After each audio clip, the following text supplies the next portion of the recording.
in blue. We have a historical regular season matchup, and I'm gonna get into why, y'all. But before I do that, welcome to the panel. This is a show brought to you by PrizePicks. Now let's get into it. The Cleveland Cavaliers versus the Oklahoma City Thunder today in Cleveland will be a matchup for the history books. Why? I thought you would never ask. Well, both teams are riding hot winning streaks. The Thunder obviously are on a 15-game winning streak, and the Cleveland Cavaliers are on a 10-game winning streak. And what's crazy about the Cavs' 10-game winning streak is they've won all 10 games by 10-plus points. First time that's been done in a very long time. Both of these teams have records that are better than 30-5. This is the first time that this has happened this far into the season since the 1971-75 season. Also, Cleveland's riding their second winning streak. Remember, they started the season off 15-0 as well. Also, OKC leads the league in perimeter defense, points allowed per game, and three-point percentage on defense. On the other hand, the Cavs lead the NBA in field goal percentage. They're second in points per game, and they also lead the league in three-point percentage on the offensive end. OKC's undefeated against Eastern Conference teams. The Cavs are undefeated against Western Conference teams. The Cavs have the best record in the East. OKC has the best record in the West. Now, I know I highlighted that the Cavs are an elite offensive team and the Thunder are an elite defensive team, but the Cavs have, well, the seventh best defense in the league, and OKC has the eighth best offense in the league. The Cavs have the number one or the number two net rating in the league. The Thunder have the number one net rating in the league. This is the first time that two teams that have had 15-game win streaks have clashed in the season.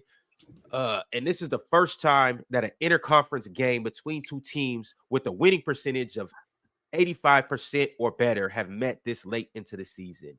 Also, both teams are on pace to win 70-plus games this year. Fellas, this is the biggest matchup of the season so far. How are we feeling about this? Yeah, you lied to the people, Ron. Lied to the people. Did he? Yes, the Bucks beat OKC. Well, first, I want to say, how's everybody doing? Good morning. Second, I want to say these are two teams that are completely dominating their respective conferences. You have the Cleveland Cavaliers, who are on a really big win streak. They have really been impressive, especially Evan Mobley, Donovan Mitchell, Darius Garland getting back to how he was, and then the Oklahoma City Thunder with the best defense in the league, and Shea just putting up an MVP season. So if I were to pick a team, I would lean Cleveland in this game. In Cleveland, they have the size, they have the advantage of having a starting level big on the floor at all times. I'm really concerned about OKC's offense without Shea on the floor, and sometimes their half-court offense is a little shaky. I would just lean Cleveland in this game. I think the front line is the difference in this game more than anything, because defensively you have guys like both Evan Mobley and Jared Allen who can switch, but on the offensive end, they crash the glass. They're really good around the rim. They're really good in transition. Oklahoma City's mantra is speeding you up, causing turnovers, making the game fast, and making you play out of control. They remind me a lot of what the Warriors were when they first started winning, how they turn it on around that third quarter, when the avalanche starts. That reminds me a lot. They remind me a lot of them. But I think the front line for the Cleveland Cavaliers is going to be the difference in this game tonight. I already know who Donovan Mitchell is. I know who Shea Gilgeous-Alexander is. The question is how are the Oklahoma City Thunder with that size that they have going to be able to combat what Cleveland has? And I think that's going to be the difference in this game. Mm-hmm. The Cavs got to assert themselves on offense. They can't let OKC's defense dictate what they do. Like Evan Mobley has to get at the nail, get in the mid range. Donovan Mitchell, Darius Garland, they got to penetrate the defense. They can't settle for threes. So it's just about being aggressive. It's all about being aggressive. I think both, and the Cavs have a really good defense as well. So if they can assert their will on OKC, I think that's what it's going to be more about. Who's going to be more assertive? Who's going to be more aggressive? And I do think the Cavs have the personnel to beat OKC, but it's going to be a great game. It's going to be a great game either way. And that's what I'm here for. It don't matter who wins to me. I'm here for a great basketball game. You going with the Cavs? I'm not going with anybody per se, Ryan. I'm more so just want a great basketball game because this is one of those matchups where it's just like you can't really call it. You know what I mean? Like I can give you a take just to give you one, but I'm not going to do that. You know what I'm saying? I'm just saying that it's about who's going to be aggressive tonight. We saw what happened with the Celtics, and once again, like I said, I do think OKC's defense is amazing. I think it's the best that we're seeing right now, but I don't believe that the Celtics couldn't do anything. I believe that the Celtics wouldn't do anything. I believe that the Celtics decided we're just going to try to shoot them. You know, what they shot like was 27 threes in the second. They went three for 24 in the second half. Yeah, 24, like they made that decision. You know what I'm saying? Like Jason Tatum can get to the rim. Jason Tatum could get in the mid range. Jason Tatum can catch the ball at the nail. You know what I'm saying? So that was them making the decision to play Celtics basketball. You know what I'm saying? So that's what I'm saying. Are the Cavs going to do that? Is Donovan Mitchell gonna penetrate the defense? Is Evan Mobley gonna assert himself in the mid range? You know what I'm saying? How are they gonna play? So, Ox, is it your estimation? Ox, is it your estimation that I, as a defense, I can't make you do certain things? So you're telling me that as an offense, you can't make me do nothing. I just decide that I'm not going to do this. I can make it hard for you. I can make it hard for you. That's what I'm saying. I can deter you. Yeah. And if I deter you enough, I can not necessarily shut it off, but I can make things really difficult for you. So when I think about what Oklahoma City did against Boston, I don't think that Boston wasn't trying to get downhill. I don't think Boston wasn't trying to get into the offense. They were 100% were trying to do the things that are necessary to win. I think Oklahoma City completely took them out of that. I think once again, like I was saying after that game, it's about working early, and it's about not settling. It's about pushing your issue. Like you got to adjust to that. Like it's not low. This isn't high school basketball. You know what I'm saying? It's not like Boston doesn't have the personnel. You know what I'm saying? Like if we're at this level of basketball and I throw a mean press on you and you're just discombobulated, you got kids out there that's coughing the rock up like, oh God, this is the NBA. It sounds like the word that we're looking for is versatile. Like, what else can you do? Like, if we shut the water off on this, is that all you are? There has to be more to you than that. Because if that's it, we're not going to go far. That's what it sounds like to me. Right. Well, that's what I was saying about Boston, though, too. It's like it sounded like what I was saying was so basic, so elementary. But sometimes we got to break basketball down to a basic elementary point. It has to go to that place sometimes where if I'm overplaying you, I go back door. Sure. If I can't get none over here, we got to set off ball screens to get these guys open. You got, there are things you can do. OKC plays a smothering defense. That's not an easy thing to do. It's not an easy thing to do. But if you consider yourself a championship level team, Boston, Cavs, New York, you have to assert your will. You have to work early.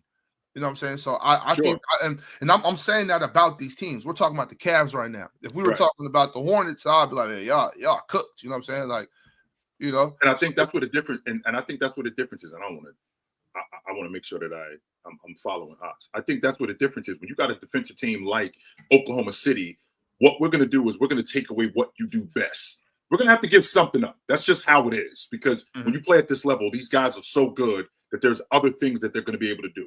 But what can we do to take what we have to take away the amount of long balls you shoot?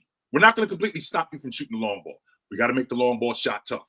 You guys want to get downhill. I know that Jaylen Brown, I know that he wants to get to the rim with his strong hand. I'm going to sit on that strong hand as much as possible, and I'm going to eliminate as much as possible him getting to the rim. Because when I do that, now what I do is I take some of that offense away from them. Now, when you got an offense as good as what Cleveland has, they got the best pick and dive defense, best pick and dive offense in the league. One of the main reasons why they have that is because of how good they screen. I don't think that we take screening into account. That's why Boston was as good as they are, because Porzingis screens so well, he forces a lot of switches. So when you force those switches, now we can slip screens. And Evan Mobley dives to the basket so tough, that makes it. And Donovan Mitchell is the playmaker that he is. Darius Garland is the playmaker that he is. You're going to have a difficult time taking that away from them. I'm not saying that you can't or slow it down, but you're going to have a difficult time taking that away from them. To take a team out of an offense completely, like, you got to do almost everything right. Almost everything. I think before my bad, Jandy. Let me, real quick before, and I'm gonna be quiet. So y'all got it. I just what you said a minute ago, Chill, about their defense, high pressure, high intensity, speeding them up. How you felt about Darius Garland being the ball handler that he is. Donovan Mitchell, we know how good he is. These guys, Alex Caruso, and these guys, when you have a defender in your face and he's doing, moving. You don't have to do that with him. You know what I'm saying? Darius Garland can slow the ball down. You can jump around on defense and move and be as quick as you want to play at your speed. You don't have the defense has to react to the offense. Right. The offense doesn't react. I'm the offense. I'm the offense. I got the power. So if these guys can be calm and play their game, you don't have to let that defense speed you up. Just because people are moving around doesn't mean we have to do that. You got it, D-Mitch. Give it back here. Okay. You know what I'm saying? I'm dribbling.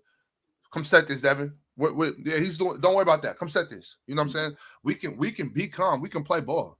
But that's all. Yeah. I as much as I love OKC's defense, I don't think they're gonna be able to keep Darius Garland and Donovan Mitchell out the key.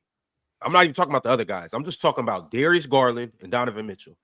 And I love Lou Dort, love Cason Wallace. I know Alex Caruso isn't playing tonight. There's no way in hell that I believe that they should be able to keep them two smaller guards out of the key. I think they should be able to get to the paint at will. And I'm not saying that they should be finishing. You know, you get in the paint, you make the best decision, whether that's a floater, whether that's getting to the rim, whether that's Donovan Mitchell dunking on somebody, whether that's distributing for a three-point shooter, whether that's throwing a lob to Jared Allen or Evan Mobley. But I believe that they should be able to get into the paint whenever they want to. But, Penn, I would like to hear your prediction for tonight and how you feel about this matchup. Yeah, it's a really evenly matched team.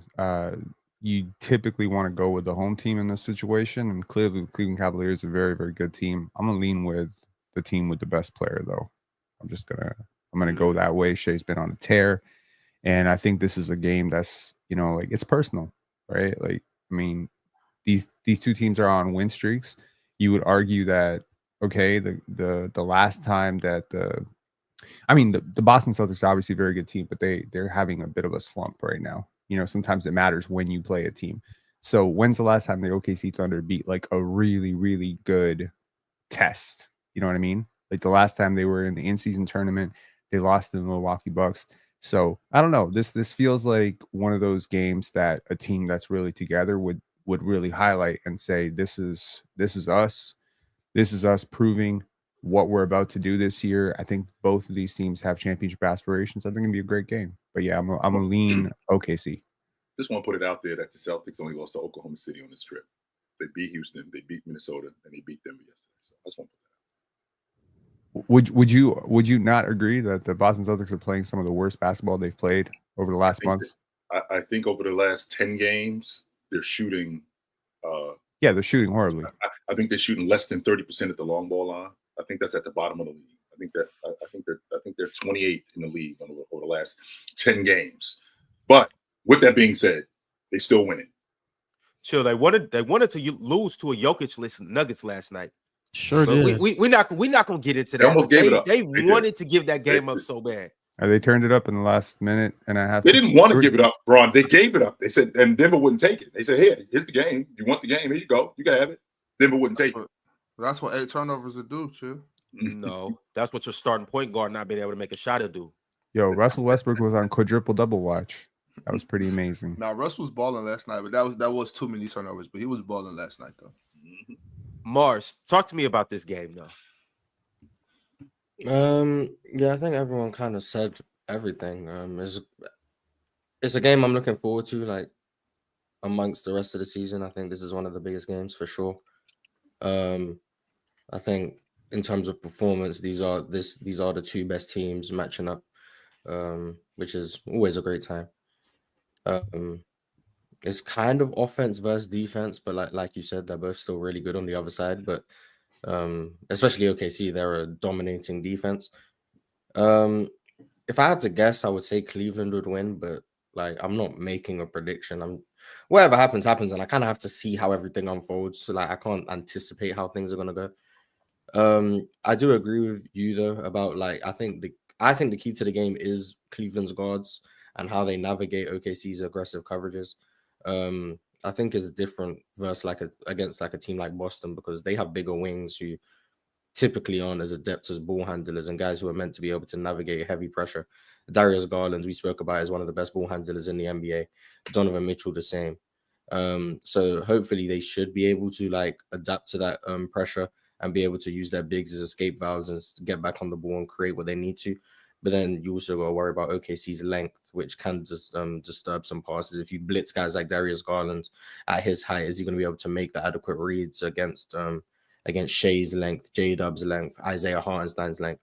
And then we know OKC can fly around and still force turnovers. Are we going to see a heavy dose of Evan Mobley ball handling when we know that OKC are the best in the league at forcing turnovers? Do you want your 7'1" big bringing the ball up the court?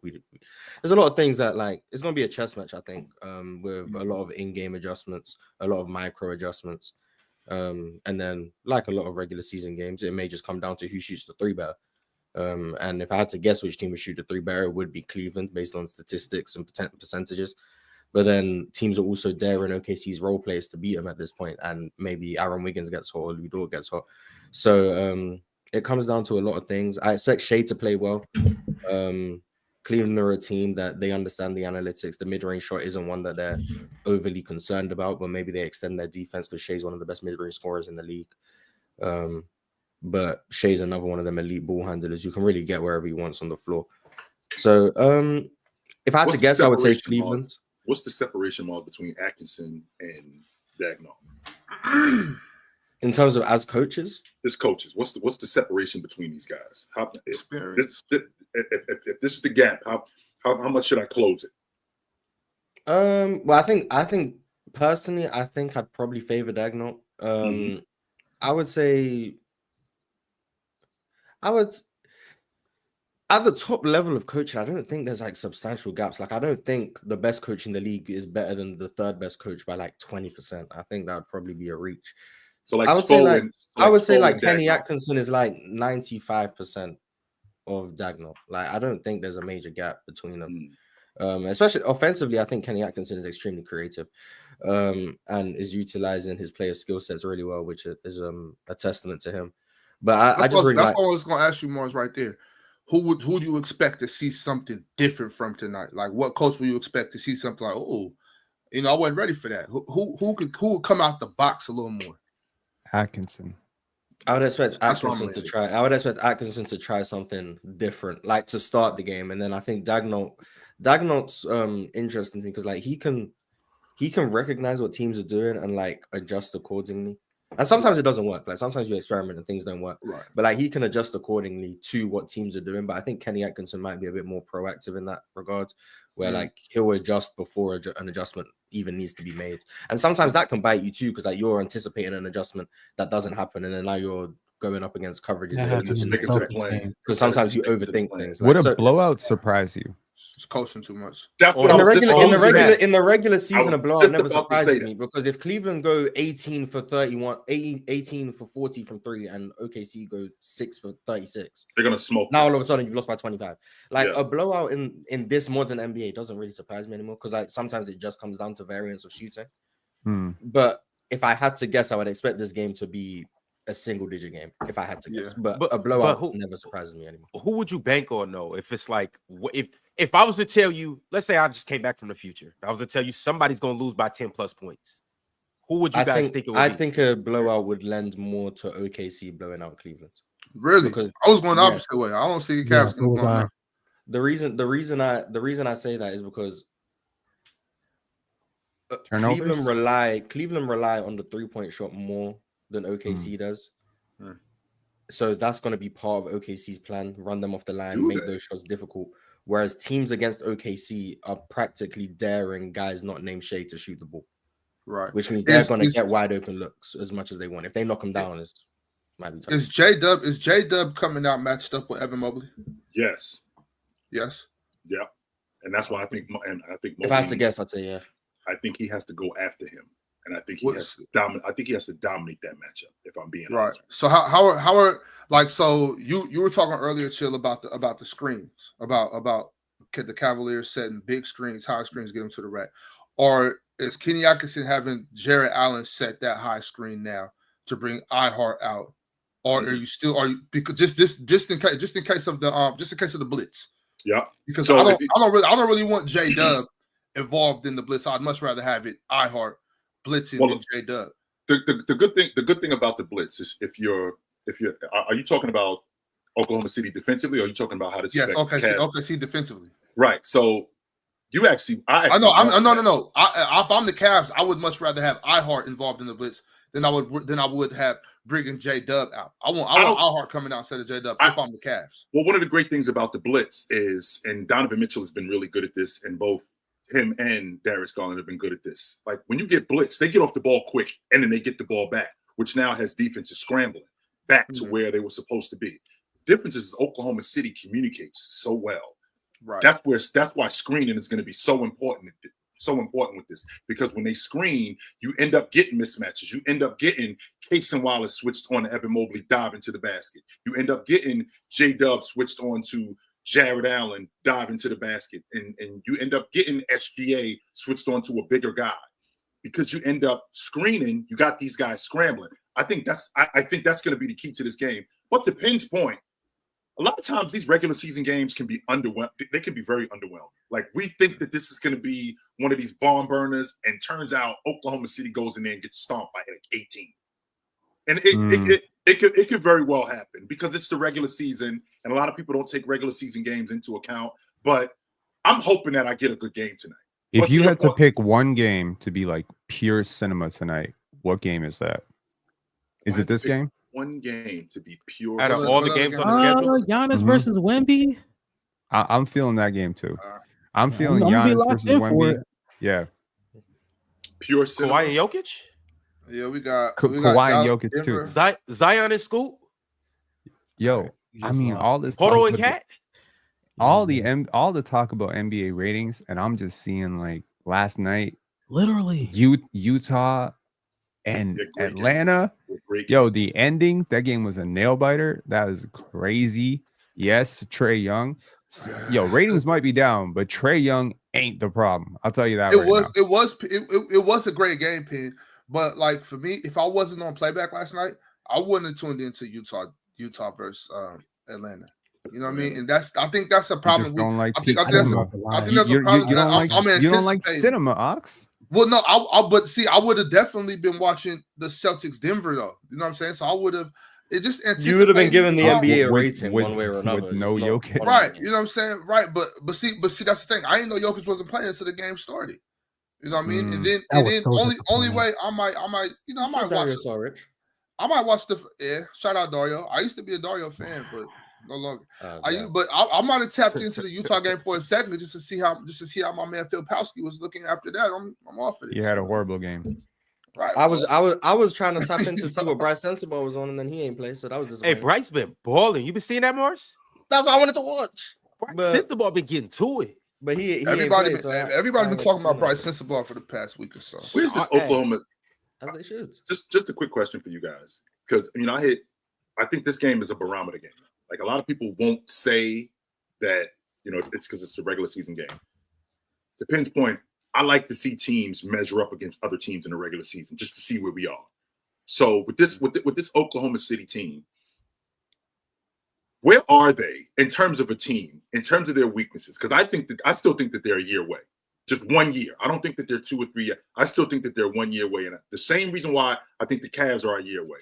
I think the difference with Oklahoma City. Which team in the West is beating them in a 7-game series? No, I ain't talking about winning the NBA championship. No, I think they can get to the NBA championship. I'm talking about a year away from winning it. And the reason why I feel like that, okay. And the reason why I feel like that is the same reason why I feel like that with the Cavs. I think that second scorer consistently, J-Dub, I don't think he's there yet.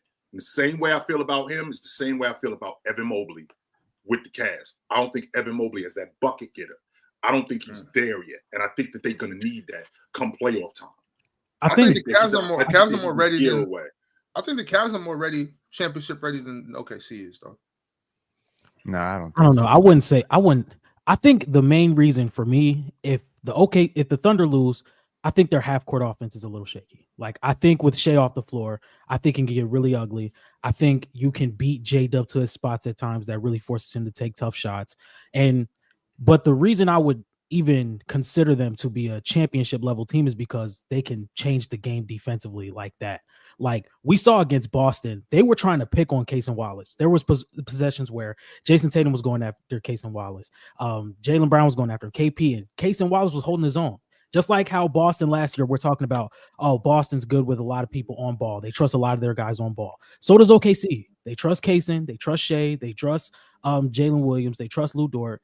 So defensively, I'm always going to look at this team and be like, they can win a championship off the strength of that. But they're half. John, do you expect Case and Wallace to hold his own against Jason Tatum in a 7-game series?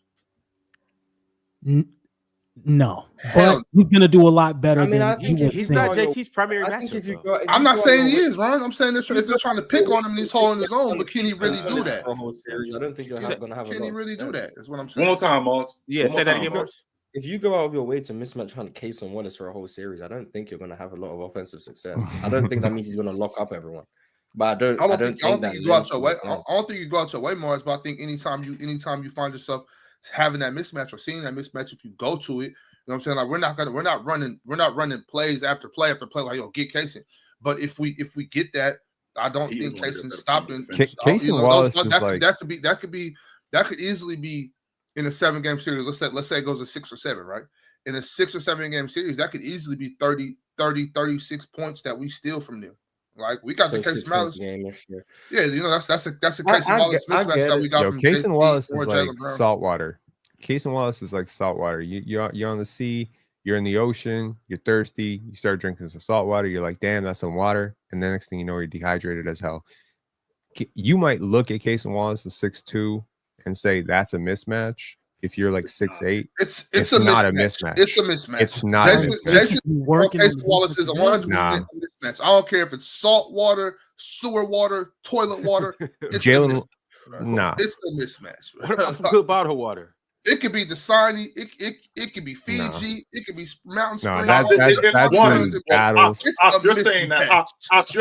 You're saying that from a coaching standpoint. One, we got to remember who Case and Wallace. Just hoop standpoint, from any standpoint. Well, that's what I'm saying. Like, is it a mismatch with Jason Tatum? I think it is. Is it a mismatch with Jeremy Grant? No. We're talking about Jason Tatum. We're talking about Jason Tatum. I'm not talking about Case and Wallace. First of all, guarding anybody else. I'm talking about him guarding. We're specifically. Okay, now there's nobody who can guard Jason Tatum one-on-one anyways. It doesn't really matter. It's like everyone's. Okay, so that's what Evan Mobley do at D2. Yeah, Evan Mobley, but that's not Case and Wallace. But he's not guarding him one-on-one. Took Evan Mobley. He just gonna take that side step 3 anyway. Why does he matter? Bro. You know what JT gonna do. Thought that was gonna happen. Well, here's the difference, though, Ron. And then last night, this is what frustrates me about him. I saw him go in his bag, and I saw him get to that mid-range. I saw him get to the rim. And I know for a fact that he has all of that stuff that you guys talk about that these other guys have. He has all of that stuff, that 2-dribble pull-up, that throw the ball between your legs and get to the rim. He's got all of that stuff, finishing around the rim with the weak hand. He will bail you out with a bad shot, and that affects his offense more than anything. If he's stuck with what he did, I think it was in the third quarter, he had I think he had MPJ on him, and he had a 2-dribble cross, threw the ball between his legs, then an in and out, and then got to the rim with his weak hand.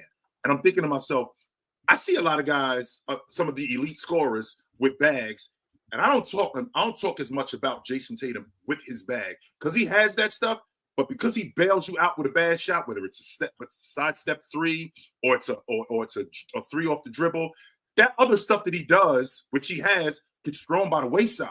And if he went to that more, I think we would. I think that he would be a much better scorer. Sure, you brought up that with MPJ last night, but you didn't bring up how much he was attacking the rim last night. You didn't talk about how much he was bodying cash to the basket. You didn't talk about how he was picking on Jamal on the block. Jason Tatum 100% has that in his bag. And if he catches Case and Wallace in the mid post, he's cooked.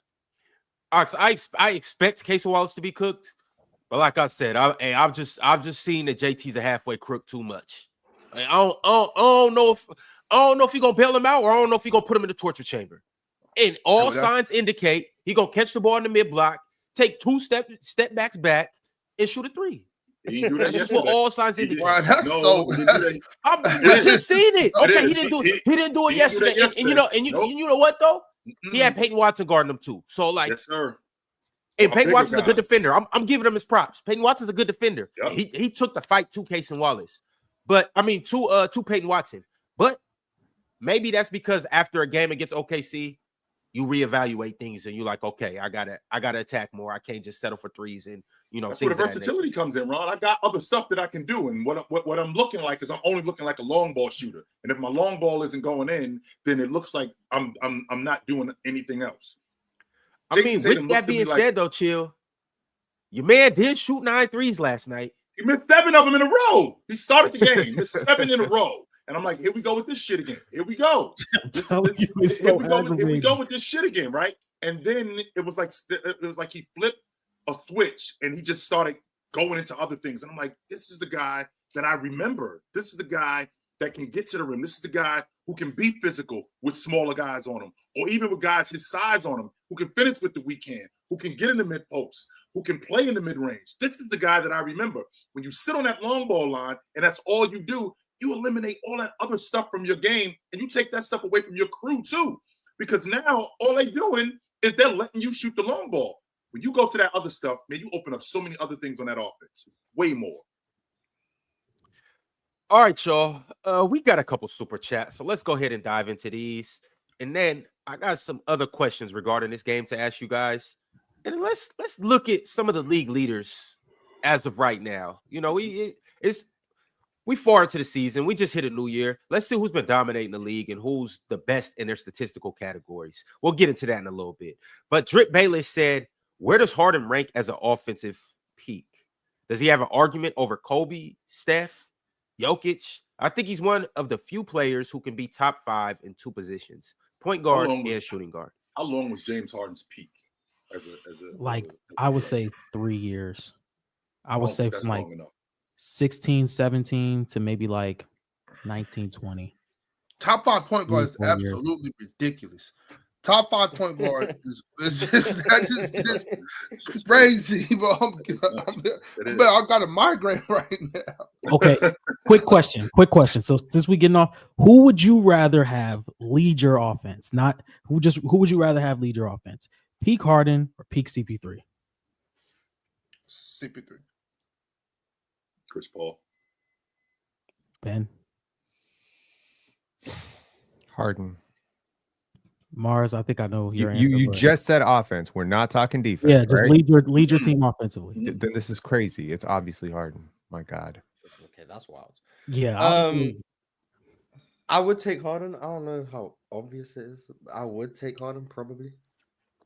Yeah. Yeah. Pen, you wrapped up in the buckets. Yeah, I think, but CP3 was nice though. It's basketball, chill. Yeah, what else? And that's the point right there, Pink, because like you said, it's basketball. So, John D, I ask you, what type of questions are you asking? It's basketball. I think it's a good conversation. I think it's a good conversation. Who am I want to leave my office? We talking basketball. I just can't do that. I'm taking CP3.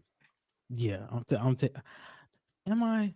Let me be clear. Yes. I like CP3 a hell of a lot more. I prefer CP3.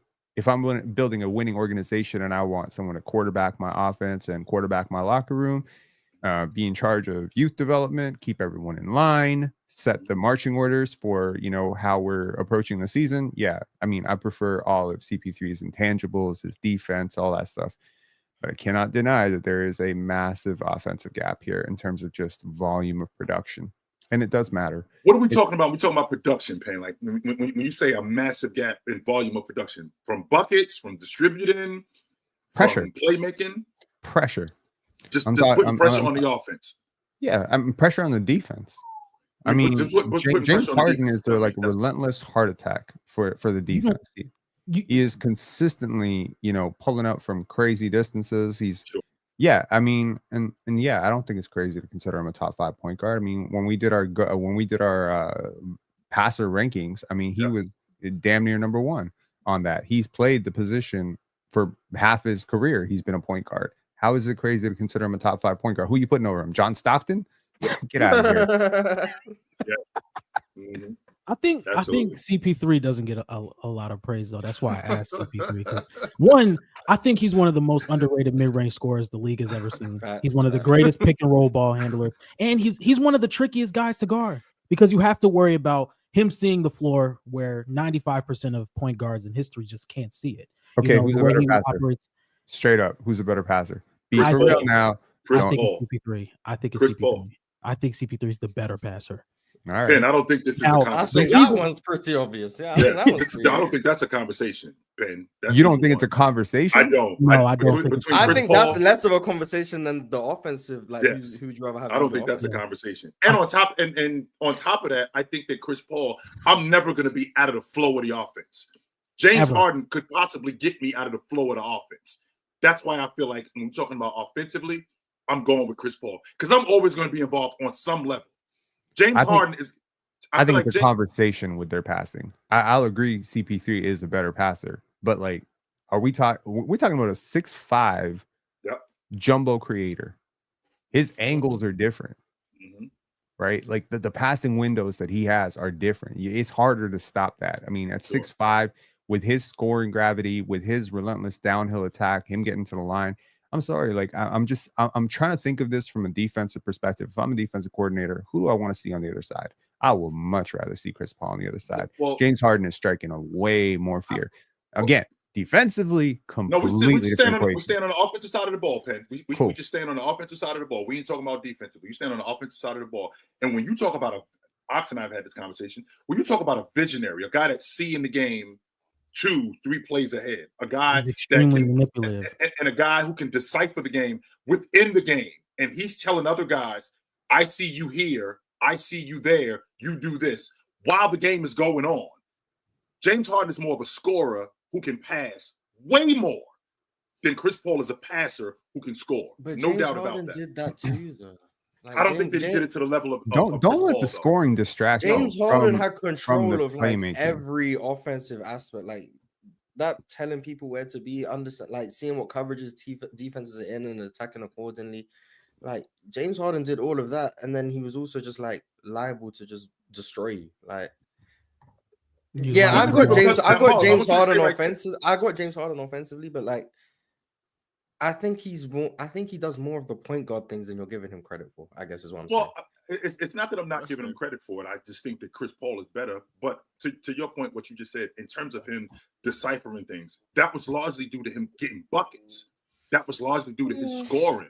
I felt like him dominating the basketball, not just him dominating the basketball. I mean, Miles, I think that I want to say the 15-16 season, either the 15-16 season or the 16-17 season, I think he led the league in dribbles.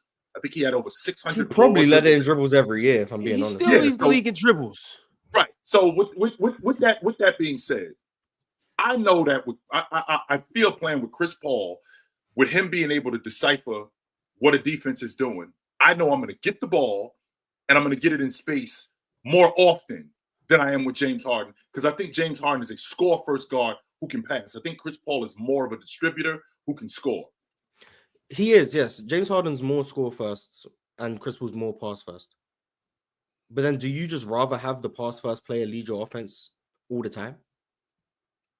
Yeah, I think a lot of it has to do with like who's around them. Because if I'm saying like if CP3 is leading my offense and he has to be the primary scorer, I probably would lean Harden. But if I have another guy that can give me like 22 to 25 a night and CP3 is running that show and getting that guy easier looks, then I may lean CP3, because CP3, what he does as a scorer is amazing. But when we look at him and trying to lean on him to give you 25 to 27 every night, I just don't think that's how his game was. And if you want to lean on Harden to give you that every night, I think you would have a little bit more success. I just think you get to a certain level of player, and I don't know if James Harden is that level of player. Maybe that's a conversation offensively, where like I understand being pass first and getting guys involved, but like if you pass at that level, like it's fine to probably be score first and be more valuable as an offensive engine. Like I wouldn't James Harden is not this guy, but I'm saying it for like a comparison of styles, I guess.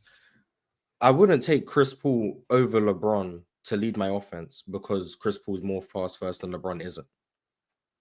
Does that make sense? Exactly. Like that wouldn't be the reason. The pass firstedness wouldn't be the reason. That's a good point. That's a good point for LeBron. And I'm not saying James Harden is LeBron before people start getting mad at me. But right.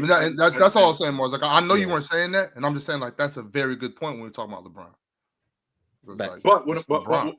Yeah, I get it. But to counter that, Mars, I can appreciate the logic of not taking Chris Paul over James because it's pass first. But when I got a guy, and we're talking about offensively, and we're talking about a lead guard, and I'm talking about getting my other guys involved, when I say my other guys involved, I don't think it really matters much on who I'm playing with, because Chris Paul has shown in the past how much better he can make guys who are less than without him.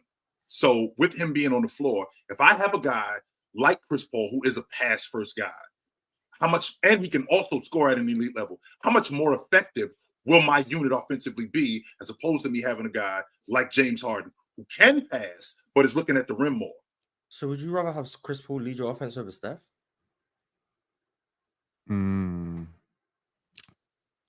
I wouldn't take it that far.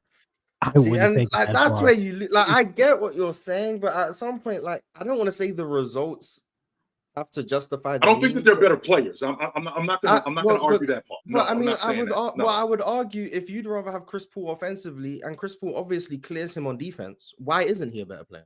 The reason why, one, if I look at Steph Curry in that system that he was in, and I think the ball moved a little bit more. Chris Paul being more of a ball dominant guy, but getting guys involved more, and getting the most out of guys from him specifically, as opposed to what the system is.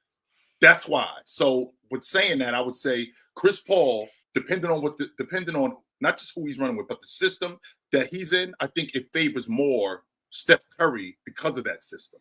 Because the ball's moving. There's not one guy that's dominating the basketball. John D, what was your question? Like, what can you re-ask the question this started with? What, peak CP3 or peak Harden?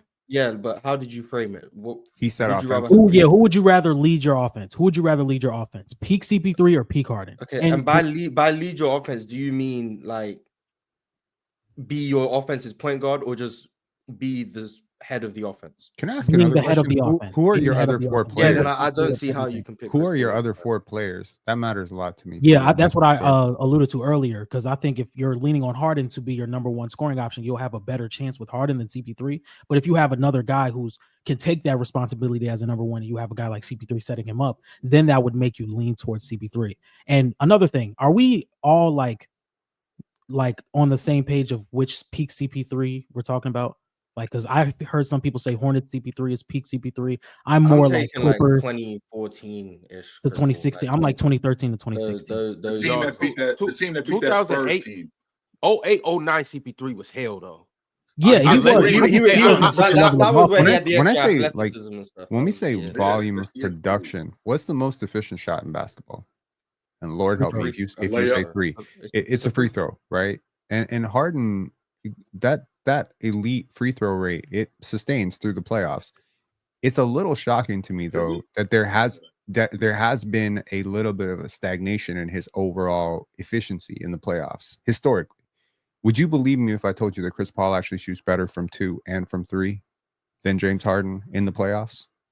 Yes, because he does. I mean, I would believe you because, like, I knew that before you said it. But, like, yeah, Chris Paul's. It's shocking, though, right? When you think about it, like, well, the 3 not so much because James Harden shoots so many, but from 2, yeah, I can understand that being shocking. But this goes back to like James Harden. We're talking about peak James Harden here, so like 17. For me, it would be like 17 to 21. That would be like his peak. And like his game was so analytics based in terms of just his shot profile. It was threes, layups, free throws. Like he didn't have that intermediate game, and especially when defenses take other things away in the playoffs. Chris Paul always had that elbow jumper he could get to whenever he wanted, and it was a 50%. Whenever he wanted. And then he could snake off the pick and roll, and if you're in drop, he's just shooting 50%. Whereas James Harden, like, they still beat this Utah team with that janky defense, but even then, like, James Harden ended up just being funneled all the way into Rudy Gobert, and he's taking floaters, and like There's an elbow jumper right there, and he's not taking it because some of it's analytics, some of it he just didn't want to at that point. And like that's the drawback with like when you have this heavy analytics approach. It's like sometimes the mid-range shot is the best shot on that possession, and he just didn't take him. And it's like Chris Paul loved to take him, so the ceiling might be lower with someone who takes 12 mid-range shots a game, but the floor is definitely higher, and that's why you see like all the bad games. James Harden has 2 for 12 from 3, 0 for 11 from 3, 7 for 26 from the field. It's like he's more liable to have those games because everything he's taken is more difficult in terms of the shot selection. And then also he's like leading the league in isolations. So like the floor is lower, but the ceiling is higher with James Harden. And then it comes down to like, what are you betting on and what's more valuable, the higher ceiling or the lower floor? I don't know. That's why I think it's a close question. That's why I don't think it's definitively James Harden. I'm just taking James Harden because I think you like James Harden. Yeah, I mean, the volume matters. And not only that, in the 3 years that James Harden had from 17 to 20, Mars will argue that those might be some of the best years in NBA history. They are. He's not wrong. I mean, I don't know. Like, I don't even know how we can argue against that. I know people mad at him about the playoffs and stuff like. But you know what's interesting? For the most part, I still think he played well in the playoffs in those years. 17, but like everyone else was like, I should at least be a 2-time. Anyway. I mean, both of these players, they are considered like in the Charles Barkley conversation, the Karl Malone conversation of like they didn't have a ring, right? And it's kind of weird to me because it's almost like they're so different in that sense, right? James Harden is like he's less in the playoffs. Everything goes down, right? CP3 actually goes up in the playoffs. He's had some notoriously painful exits, injuries, etc. You know, ironically on the same team, these two. But CP3 has been a playoff riser, which is what I associate with all great players. So, you know, I mean, I'm still taking Harden, but yes, you're right. It's a little bit closer than initially, but I have to say, like, the advantage for me is going to go towards the player who puts more pressure on the defense, the player who's harder to scheme against, the player who's harder to stop, the player who's harder to, scheme against in terms of defenses. Like, I'm thinking about it from the perspective of a defensive coordinator. I just don't know how to stop James Harden. Like, I don't know how to stop him from getting 40. I'm not underrating CP3. You hope he misses some threes, and you hope the refs don't call the obvious fouls. Sure. But, yeah. That's besides the point. Shout out to Scott Foster. All right, we got a couple other members' chats. Let's go ahead and get to them. JD Sway became a member early in the show. Y'all should follow his lead. We still got a couple more hours on here, so if you're not a member, go ahead and clock in and become a member. Subscribe and like the video as well. Speaking of members, I guess it's a good time to shout out our Hall of Famers. It's always a good time to shout out our Hall of Famers, but what better time than now? I got Tracy Steele, Cobra Son of Raditz, Multi Kenny, and Kendall Daniels. That's the Fab Four right now, our Hall of Fame members. Also, Melo Williams just sent through a members chat. He said Laurie and Trey put on a show last night. Yes, I heard it was a good game. I did not see that game. I only saw like the last 3 minutes, and then I seen Trey hit a half court game winner. So. We watched a little bit on playback, but these fools get mad at me because I was turning it over there. Oh, Ron, you watching Utah? Bam up there talking about it. We watching the Mormon League, the Mormon Church League. Man, we watching Cooper Flagg's future team, man. Let's put some respect. I seen Colin Sexton hit that step back. I was like, damn, we're going to overtime. And then I looked away for a second, and then I see Trae Young waving and doing this. I'm like, what the hell? What did I miss? And then I see that I was like, oh, that's my guy. Yeah, well, Ron, in our defense, Ron, you expected the Boston Denver game to be bad. I was telling you it was going to be a good game. You're turning away from it while it's a good game to go watch a game because it wasn't. Run it, tell the story like that. I thought you meant just during timeouts and stuff. It was during timeouts. All right, bro. Was during timeout. Y'all know who we're talking about. Who you gonna trust? Ron trying to make himself seem better than he was. Ron, did you turn the game off when it was going on, Ron? Yes or no? Chill.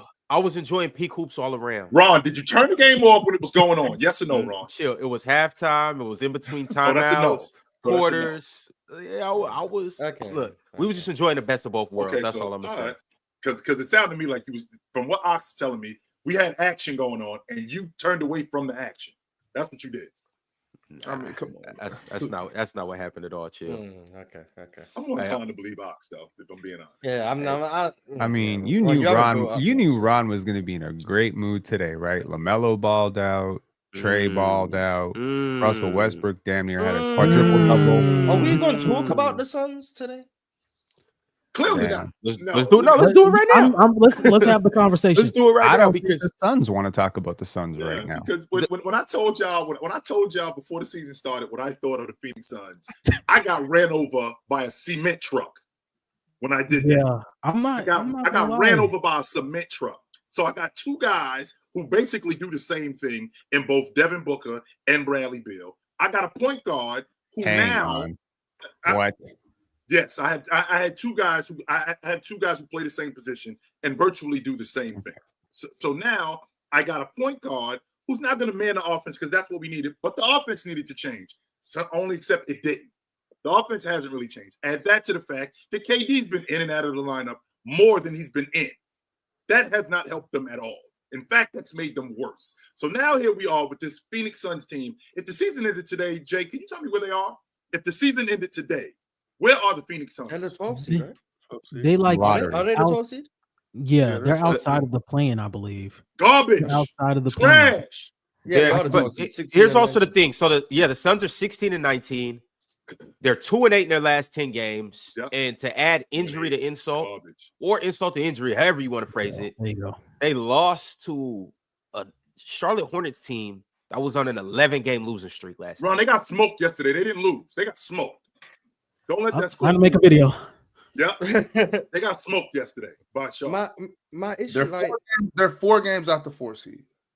Yeah, like all it takes is a run. 4 games out they 4 games out. Not forget that it is the West. This team just isn't like. They have the worst center rotation in the NBA. Like that needs to be acknowledged. Absolute. Yusuf Nurkic and Mason Plumlee are damn near not even NBA players.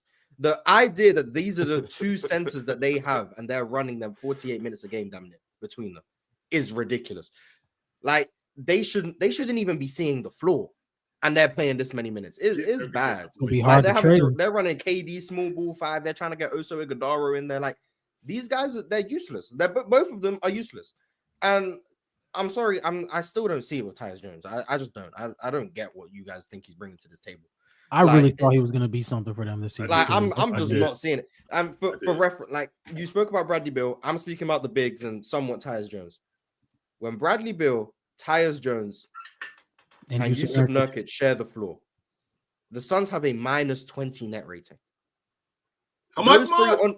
When Tyus Jones, Bradley Beal, and Nurkic are all on the floor together, the Suns have a -20 net rating. Oh my god. You have 3 defensive liabilities on the floor at the same time. And that was their starting lineup alongside Devin Booker and Kevin Durant. Those 3 plus D-Book and KD. That was their starting lineup. Like, you can't win with 3 defensive liabilities in 2025. That's especially at that high, especially at that low of a level. That's awful. Like, it's bad. And then, like, everyone's like, oh, Tyus Jones is setting the table. Like, I get it. Some of what Tyus Jones is valuable. Like, he'll get the ball, he'll move the ball quick. I get it. Cool. It's not worth everything he's giving back to you on defense. It's not worth it. And then you get down in the stretch of games and like all he does is throw the ball to KD and go stand in the corner. His presence out there is not worth everything he's giving back. Yusuf Nurkic should not be on an NBA floor.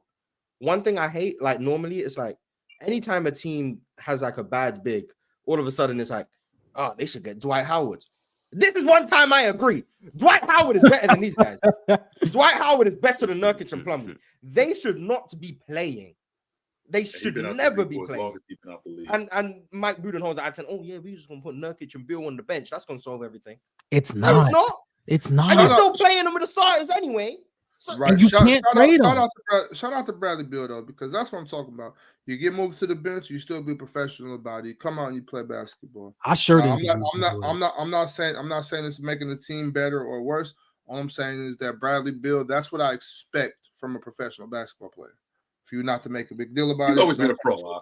He's right. Always been. I've always loved it about Bradley Beal. Just play ball, Brad. You know what I'm saying? You're still gonna get your minutes. To Mars' point, you're still gonna be playing with the starters anyway. So how much? You know what I think? You know what I think they should really do? Unless he wants to, so he chilling. Like, you know what I really think they should do? Now this may be like off the rails, but if Bradley Beal wants to go to Miami, you send him.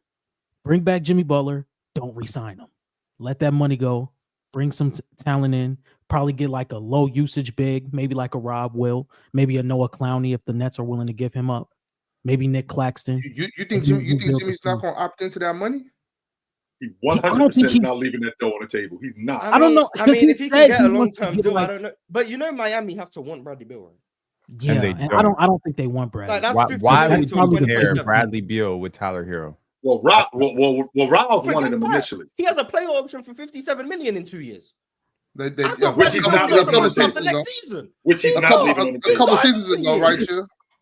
A couple seasons ago they wanted Brad. Yeah, and Riles wanted him, and Mickey Aronson didn't like the money. This was right after Bradley Beal had signed that extension. That money is crazy. Yeah. And Mickey Aronson didn't like the money, so he passed on. Riles wanted him, and now I'm thinking to myself, it might make more sense because the contract has now gotten shorter. But to Miles' point, I hate Bradley Beal at 33 years old and $57 million on my books. No, Brad still got the goods. Hang on. I ain't arguing that part. He ain't got 57 million goods. He's not worth 57 million. What's he actually worth? Give me a number that you would be comfortable paying Bradley Beal. Well, here's the thing. How much is Austin Reeves making? There you go. Oh, 17 million. 17 million a year. I need to have a point of reference. How much is Austin Reeves? He's making around 17 million a year.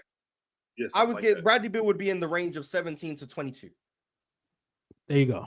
That's right. 57 million in the range of 17 to 22. So he's overpaid by Cade Cunningham. 99.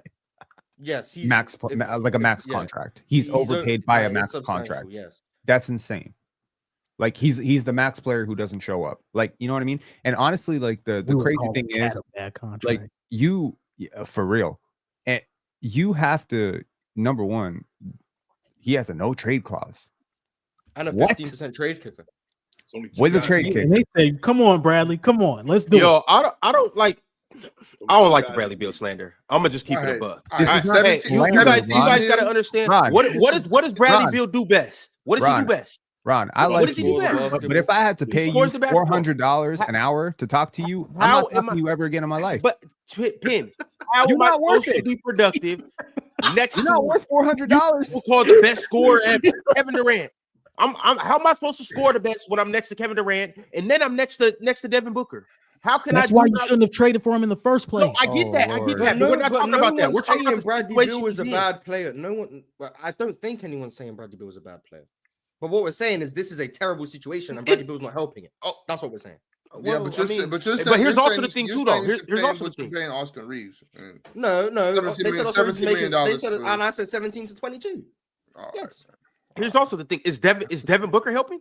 Because Devin Booker's had a bad year. I don't think Devin Booker's had a good season. And so that's what I'm saying. But then I also think it's very logical to say we're 1000% getting off Bradley Beal before we get off Devin Booker. No, 100%. Devin Booker is like we all know, but that's also the point I'm making though. So if Bradley Beal isn't helping Devin Booker and Devin Booker isn't helping Bradley Beal, I'm sorry, that means Bradley Beal, you gotta go. I'm not that's not being argued. The point I'm making is that Bradley Beal is not in a good situation where he could thrive. Now, if Bradley Beal, let's say, okay, so you brought up Austin Reeves. Let's say Bradley Beal and Austin Reeves swap. Austin Reeves gonna go to LA and get busy. Bradley Beal gonna go to LA and get busy. He gonna do what he does best. Like if I could see him going to Miami. Yeah, but you can't swap those two players because now you have to add an extra $40 million to make the contracts work. That's what I'm trying to say, Ron. I understand the money situation, and I'm not fighting that he's overpaid. I get that as well. He's just saying Bradley Beal is a better player than we're giving him credit for. That's but also too, he's in a bad situation. We're saying he's not worth $60 million. I get that. We didn't say he was trash. I don't think none of these fools is worth $60 million. That's wrong. That. I'm acknowledging Shay's worth $60 million. Jokic worth $60 million. Giannis worth $60 million. That's who those contracts should be made for. Bronny worth $60 million. I suppose. Yeah, if you think about it, yeah. You selling the brand, the merch? All right. Exactly. But y'all, speaking of selling merch, PrizePicks has something that they have to offer you right now. All you have to do is download the app, and you can run your game, control your game, and win your game. When you play $5 instantly, you would get 50 back. Now, how can you do that? It's very easy. Because PrizePicks gives you an opportunity to get in on real money action with sports, and they make it easy for you. All you have to do is simply Download the app. And then PrizePicks makes it easy to get in on the action with the sports you love and the players you love because they have all the best player projections. All you have to do is pick your favorite player, go more or less, choose 2 or more players in any sport, and you can win up to $10,000 your entry fee. It's really that simple. You craft your winning lineup, cash out fast, and join a community that's winning every single day. So turn your sports knowledge into cash right now with PrizePicks. Download the app, use promo code PANEL, play $5. You get $50 back instantly, and then back what we do right here on the panel. Simple as that, y'all. That's the playbook. So let's go ahead and get into it. Big Ox, you want to kick us off? It would be my pleasure. The Knicks play tonight? Well, we know the Knicks play tonight, and they play Toronto. You know, Revenge game coming for RJ Barrett and Emmanuel Quickly. We know this is easy. You done? Oh, there's no demon PRAs? No, there's not. We know this PRA is a cakewalk. We're going with that. Oh, and by the way, we all took an L last night. That's okay. Jaylen Brown couldn't get me 23 points. So. Yo, I didn't catch the episode. Did y'all talk about Giannis scoring 11 points against Scotty Barnes? Did you talk about that? No, we did. First time under 20 points all year. Y'all didn't talk about that? All right. No, we did not. I'm not going to talk about a game I ain't watched. So Fair enough. You didn't miss anything. I'm just saying. 11 points for a guy who averages 32. Did he lock him down, or was Giannis's team just smacking the Raptors? That's what was going on, Ron. What happened was the Raptors right there. He won his matchup. The Raptors built a wall, and he's giving Scotty Barnes credit for the wall. That's what happened. No, Scotty clamped. Scotty clearly clamped. I didn't see that. You didn't see the stuff at the rim? You didn't see Giannis look like a little baby? I don't know anything that happened. Yo, he brought Giannis back to Athens and cradled him like a little baby. Chill. It's on you. Ox, can I take a look at that Washington Philly game? I think Joel Embiid's going tonight. Oh, yeah, Marty's still in your pick? Washington? No, I think Joel Embiid got a left foot sprain. I don't think he's playing. He does have a foot sprain. That's right. Yeah, I did see something on. I'm pretty sure. How convenient, Joel. Interesting. Joel ducking the Wizards fades. Yeah, facts. He's not going tonight. Let's see. You on playback tonight, right, Chill? Watching this game? I am on playback tonight with the Oklahoma City Cleveland game. How about let me see that Portland New Orleans game. You don't believe in Donovan Mitchell getting 22 and a half? I do believe it. I believe in him getting more than 22 and a half tonight, if I'm being honest. But that boy wouldn't be doing. I just want to take a look at I want to take a look at this New Orleans, because what I'm gonna do, Penn. New Orleans or Portland? No, I want to go. Yeah, I want to go New Orleans. I'm gonna sip some of the Giannis. I'm gonna sip some of the Zion Kool-Aid. I'm gonna sip it. You think Zion might not play tonight, though? He's probably not playing He's playing a back-to-back. I don't know break with these guys, yo. What the hell is going on? He just came back. You thought he was gonna play a back-to-back? Well, wait a minute. It looks like he's not playing. That's her. He's not playing. Well, that was a bold expectation. Hey, that's not Zion. Zion had to take up that whole damn box. Yeah, I don't know why you thought that was gonna happen. He ain't playing no back. All right, so let me take a look at this. Let me take a look at that Cleveland Oklahoma City game. Okay, who you want? Cleveland, okay, please. Cleveland. Let me see what kind of line I got. Whoa. You saw what you saw those. I just saw that PR with point to with Donovan Mitchell and Shea was at 55.5. Yeah. I'll take that. Might be, yes. Hey. That's easy, man. Yeah, I'll take that. Yes. Yep. I'll take that. Mars Blackman.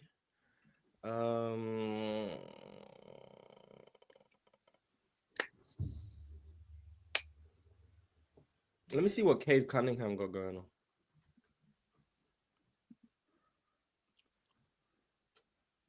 They're playing Brooklyn. What's the rebounds?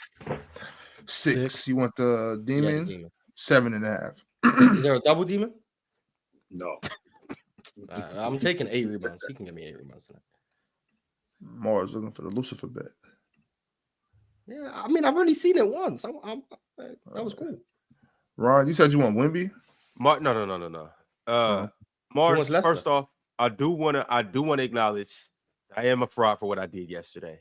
Yeah, Because exactly. Jamal Murray absolutely went less with his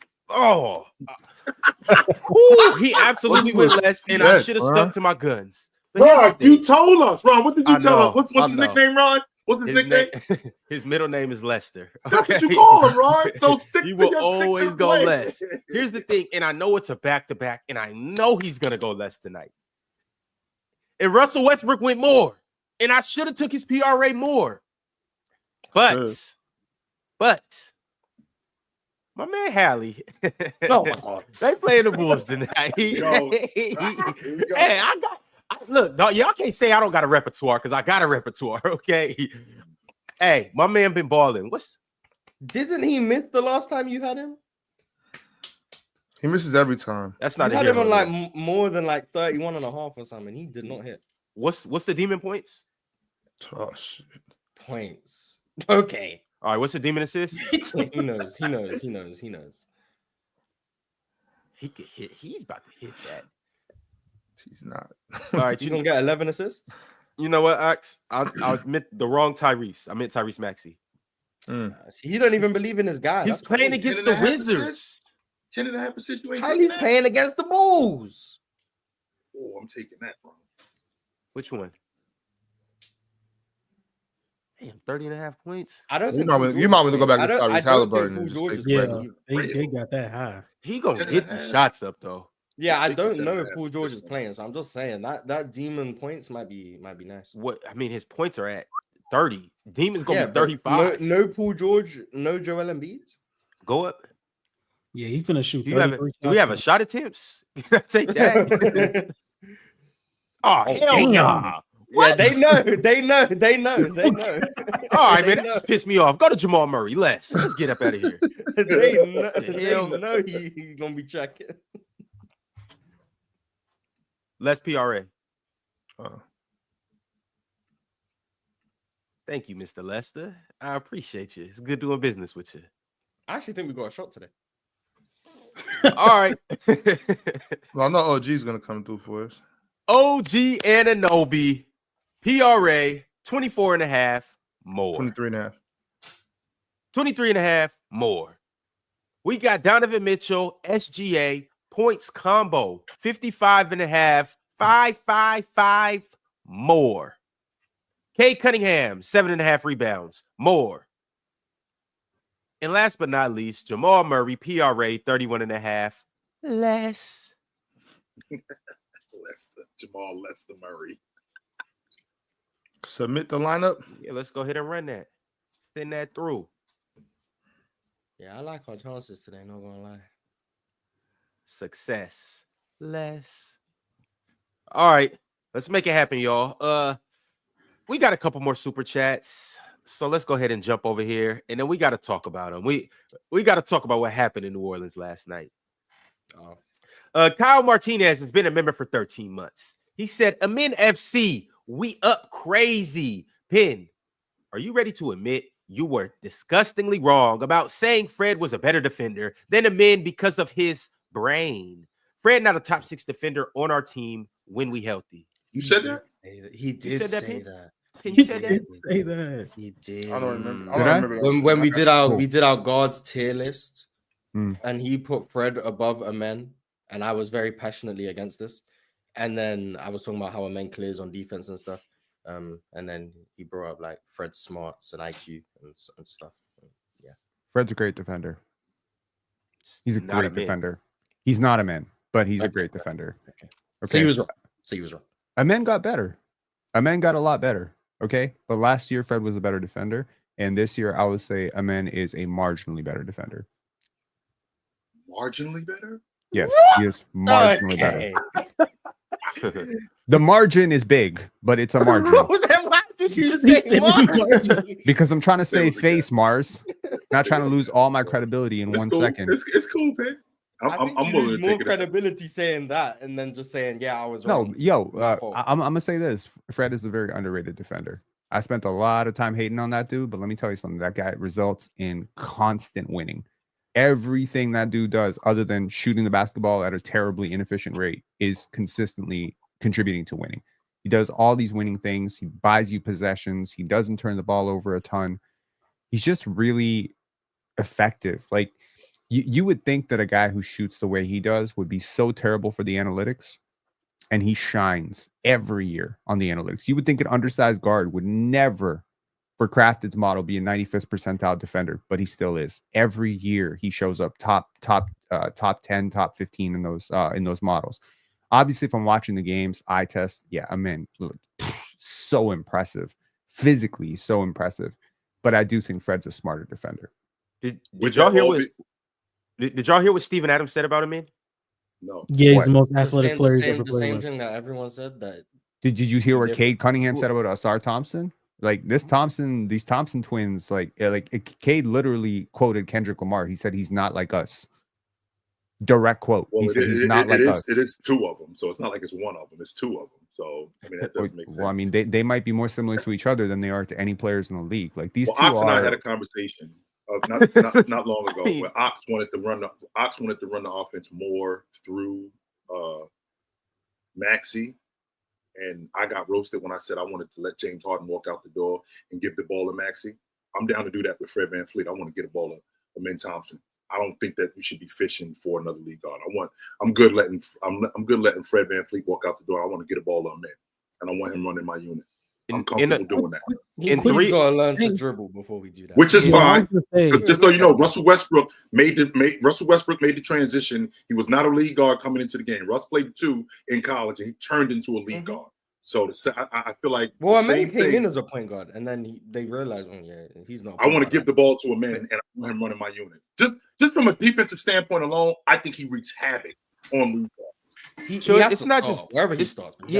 That's what I was saying the other day. Like Jabari, if I'm what's his name, MA, I'm already telling Jabari, bro, like you lost your starting spot.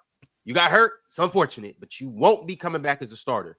That's tough. But like in 3 of the last 5 games, in 4 of the last 5 games, Amin has 10 rebounds, 11 rebounds, 16 rebounds, 15 rebounds.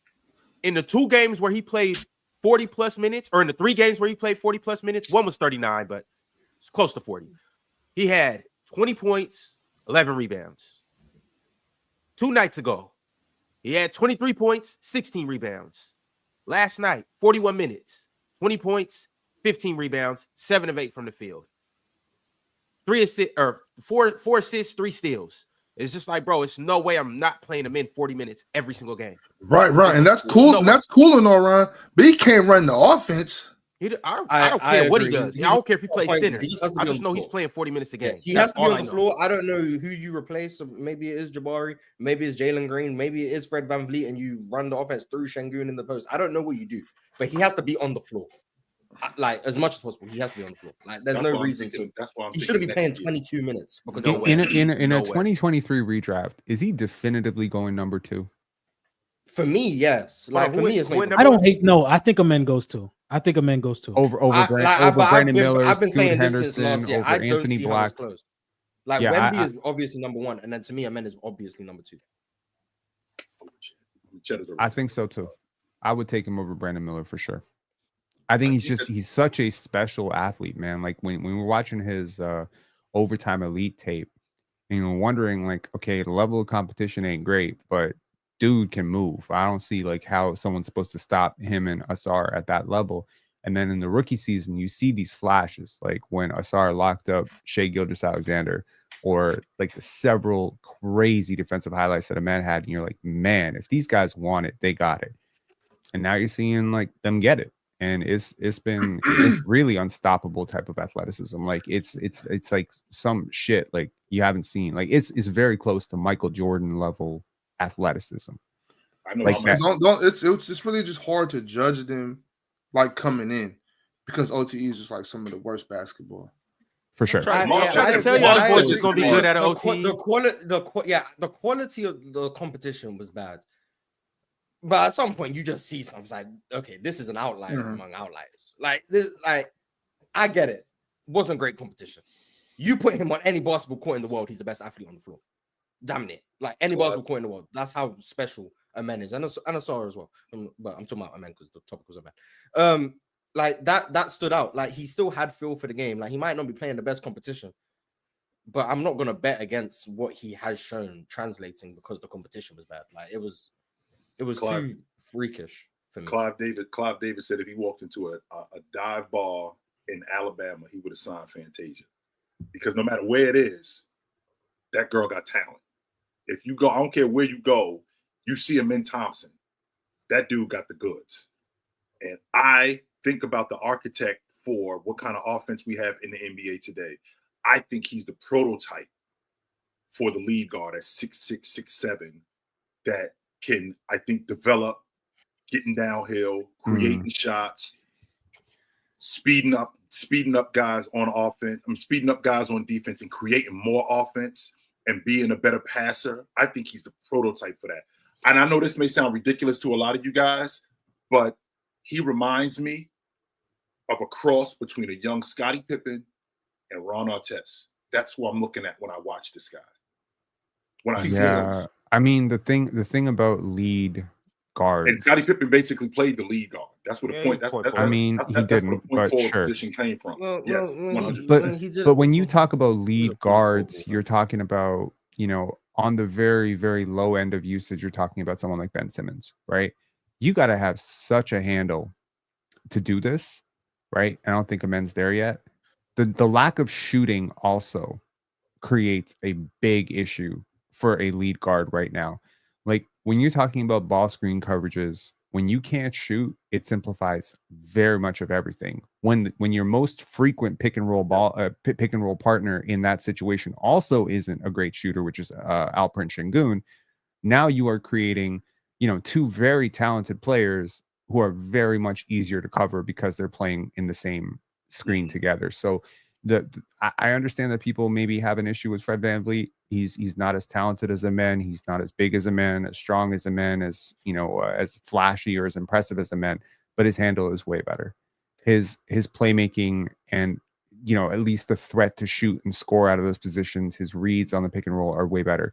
I'm not denying that a man has the talent to get there, but he's going to need a jump shot and he's going to need a handle to improve a hell of a lot more. He's 20. He's a fucking kid. He's 20. Yeah. 21. He turns 22 this month. I hate the fact that we're trying to turn him into a point guard anyways, though. Yeah, I'm fine with him being a forward. He's like 2 years away maybe from potentially being a point guard to me. That I envision when you say lead guard, point guard, I envision Amen being our starting point guard. We play the Thunder. He turns the ball over 11 times. 15. For sure. Like the handle just isn't there. Like even now, and he's playing a limited ball handling role. The amount of times in which he he's too fast for his handle to keep up. So the amount of times he's losing the ball on his drives, or he's trying to make an extra move, and he's ends up leaving the ball behind, or he bobbles it off his foot because his feet are moving before the ball moves. Mm-hmm. Like he's not coordinated. As a ball handler, he's not coordinated. Right. As an athlete, he's coordinated, but as a ball handler, he's not. It's going to take a little while. The jump shot, I'm a bit less concerned with personally. The handle is the main emphasis for me. And in terms of like ball screen coverages, I think Penn is right. Like in theory, you have a guy who you can go under on ball screens, and then you're running a pick and roll with another non-shooter. But like a men's first step is so good. Like going under doesn't stop him from getting to where he wants to go on the floor.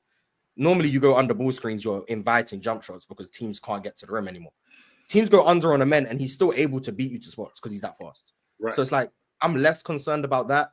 But the overall just handle stuff, that's where I'm more concerned. So I'm fine with him just being a long-term forward who can handle in situations, can pass, can see the floor, play off ball, all of those things, and then be a monster on defense.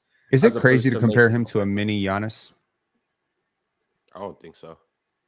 I prefer the Scottie Pippen comparison, personally. But I think Pippen had more ball skills at the same age. Well, that's what Scottie came into the. That's what Scottie Pippen came into the league as. Scottie was in college at 21. 21. Yeah, and he was playing a point 21. guard. Don't forget, I mean, the man also played the point guard at OT. He had that growth spurt. But to Mars's point, Mars, what the stuff that you just described, that sound like paws on a puppy. That's what it sounds like, and like big hands, and a guy that's once he grows and gets better. Because the last time I remember, and I mean maybe Ox can attest to this. So Peyton Manning threw 29 interceptions as a rookie. 29. He had no idea what he was doing. But guess what? And it's harder to go. And guess what we do? We teach this guy how to be a quarterback. We put the offense around him, and we show him how to be a point guard, because that's what this is in pro basketball. We ain't just throwing these guys out here and giving them the ball. No, we are teaching them how to be pros. So we're going to teach him how to be a lead guard. We're going to teach him how to play with the ball. We're going to teach him how to read defenses more. And that's what I want to know. Does he have the IQ? And I think he has. I think he has the instincts. I could see the instincts on offense and defense. Like, he's just naturally going to the right places, things like that. Yeah. Does he have the IQ to run the offense? Does he have the IQ to be a lead guard? Those are the questions I have. And I'm not sure. I think Chill is fine. Like, if I'm the Rockets, I would be developing him as if he was going to be a point guard in the future. Just because I think point guard skills are still extremely valuable to have, regardless of what position you play. Sure. And if he can turn into a long-term point guard, that's great. But if he can't, and he's just a small forward with point guard skills, that's great. Like, either way, I think the outcome is fine. I would be developing him as if he would be a point guard in the future, but that doesn't mean he has to be. And also, surprised this wasn't the title, but Reed Shepherd had 50 in the G League. So he did. Yeah, and that's also another thing. We ain't talking about that's also another thing. Amen Thompson ain't gonna be our point guard because Reed Shepherd gonna be our starting point guard. So what's the Rockets' future starting lineup to you, Ron? Reed and Amen, I know that for certain. Okay. Shingun too. I would say those three. D-Buck. And I can't predict any trades or anything like that. Like, that's just that's too hard to predict. But if it is what it is right now, I'm gonna go Reed, Jalen, Tari Amin, Shingun. You're gonna kill me for this, Mars. I don't think Reed Shepherd's in your future, and that's because of Amen Thompson. I wasn't particularly high on Reeds coming in. I made it abundantly clear I didn't want Reeds. But like, the talents that, if he shot with the type of confidence he shot with in the G League in the NBA, he would still be in the NBA right now. Wait a minute, Well, it's not that he doesn't want to shoot; it's that the hook is a lot shorter in the NBA than it is in the G League. He was getting so he was looking over his shoulder a lot more with Coach Udoka than he is in the G League. A lot more. And I don't like that mentality. I'm gonna be honest. I don't like the mentality. If you're not playing basketball the right way because you're afraid of making mistakes, then I don't like that. I understand you're a young player, but I don't like that mentality. You shouldn't be playing to avoid making mistakes, because then you end up hurting the team by being too passive. Reed Shepherd was drafted as the best shooter in the draft with good ball skills, who had a great feel for the game, and then he decided to come into the NBA and not display his shooting ability because he was afraid to make mistakes. It's a mistake when he doesn't shoot open shots. It's not a mistake when he misses an open shot. It's a mistake when he's open and doesn't shoot. That's the mistake. And he got a lot of opportunity. Cam Whitmore was in the G League while Reed Shepherd was playing consistent NBA minutes and hurting the team every time he was out there. And that's no disrespect to him. He's 20. He will get better. But he got the opportunity and he didn't perform. And then he goes to the G League, and now all of a sudden he's shooting with aggression. He's coming off curl screens. He's pulling up instantly. He's shooting out pick and rolls. Yeah, Reed. That's what we wanted. Yeah, Reed. That's what was promised. It just didn't happen. So hopefully the G League can get him his confidence back. Because right now we're playing Aaron Holiday in the rotation. But Aaron Holiday's been good. I'm not dismissing him. But obviously one is meant to be the future, and one is Aaron Holiday. So like, you want Reed Shepherd to be able to fill in and play that backup guard spot, give you 12, 14 minutes a night. Space the floor, compete on defense. He also has really good hands and instincts on defense. He's just undersized and sometimes he gets a bit lost. But like, Houston have a good problem. They have a lot of young assets who are very valuable. Yes. The only concern, I guess, is Tari Easton hasn't played in nearly a month. So don't He's know still hurt. They said he was feeling some pain in the leg. He had surgery on last year, and they're managing it and keeping an eye on him. But it's concerning that he's been seen as day-to-day for 3 weeks. It's concerning to me. Well, you got to remember too, Mars, what kind of player Tari Easton is. He's an energy guy, and with him being an energy guy, he plays fast, and he needs to be, because he relies a lot on his athleticism. So he needs to be healthy. And if the Rockets are worried that he's not 90% at minimum, they're not going to risk him re-injuring whatever injury he had, where they may lose him for an extensive part of the season. So I could get with that. And I know I get it. It's just concerning. It's just concerning. And so like, he had surgery on in this 3 weeks, and if there's any team that needs to go out right now and get Jimmy Butler, it is the Houston Rockets.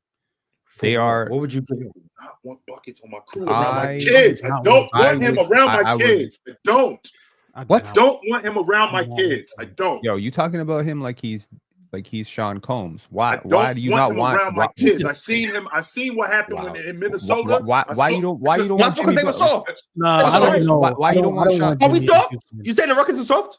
I'm not. So then what's the problem? I'm not saying that. The problem. What I'm saying is, I don't want Jimmy. I just don't think. Okay, I was about to, come on. I don't know what Jimmy, because remember what we're talking about here, Mars. We're talking about a guy who's looking for a contract extension. That's what we're talking about. So when you're looking for a contract extension, there may be some selfishness here. And Jimmy Butler is not. Jimmy Butler not selfish. But you already have Fred VanVleet for the selfishness, so we don't need more. I get it. And we've been better to start 2020. So we got two guys, because don't forget, Fred VanVleet comes off the books after this year. Not only does he come off the books, Jimmy Butler, what you're going to have to give up for him in order to make the money work, you're going to have to empty out a lot of your good assets to get Jimmy Butler on your crew. No, because his value is not necessarily as high as a player of that caliber should be. But we still got to make up 50 million. You have to. Okay, well, luckily for you, you're paying Fred VanVleet $43 million, so that's a start. Fred VanVleet fits in very, very well with what Miami does. They don't have a point guard right now, and by the way, he is a massive upgrade on Scary Terry. Scary Terry. Okay. If it's Jimmy from Fred VanVleet. Here's the thing. Pat Riley is weird. Wait. So Fred VanVleet going over to Miami is dandelions. No. You can Bradley Beal going over there is trash. Okay. But Fred VanVleet is a very different type of player. Let's understand financial. Number one. Fred VanVleet's money is off after this season. After this season, Bradley Beal already making 57 million in 2020. I understand that part. We already acknowledged. We acknowledged all the financials. But Penn also said he didn't like that fit. The first thing he said was, Tyler Hero and Bradley Beal. Well, Penn is Penn. I'm telling you, hold on. No, Penn is not Penn. The reason and Bradley Beal are very different players. One of these players is a significant defensive liability. Better than Bradley Beal. All right. Ain't nobody saying that, Ron. There's no way that's what Penn is. Right, I was about to say, we don't know. Nobody's saying that. No way that's what Penn is better than Bradley Beal. He might be. Let him say it. Right, he just said it.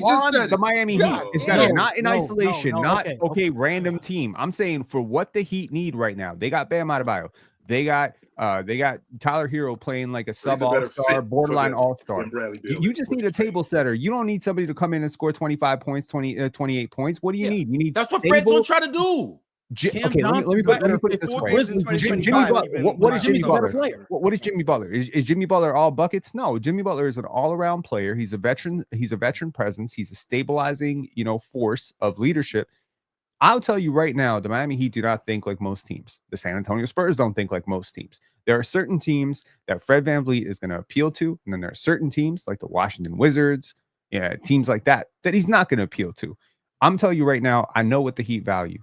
I know what they value. They have valued the same goddamn stuff for the last 15 to 20 years under Pat Riley and this leadership with Spo. They will value Fred VanVleet. It won't be just Fred VanVleet for Jimmy Buckets. Of course not. It won't be that. And of course, they'll re-sign Fred. They'll re-sign Fred. He's young enough that he can still grow with that, with that team. They'll sign him to a team-friendly deal. But I think that they will be able to remain competitive with Fred.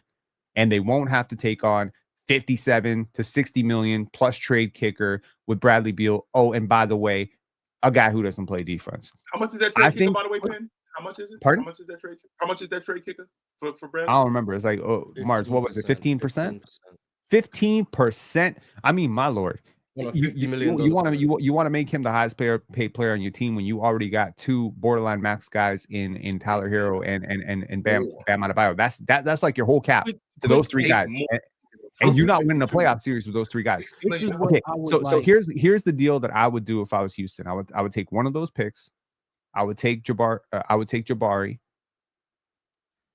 Yo, see ya, Jabari. Jabari and Fred. Bro, why you so quick to get off Jabari Smith? I don't know how you feel about him, Thompson, but why you so quick to get off him? And I would trade it for maybe I would add Cam Whitmore as well. Okay, and then I would take Jimmy Butler and Jaime Jaquez back. Jaime, okay, I'm not mad at that. Quick thing. I'm not mad at Miami, that. Quick but thing. you know how dope Thing. Miami would be dope So- with that squad too.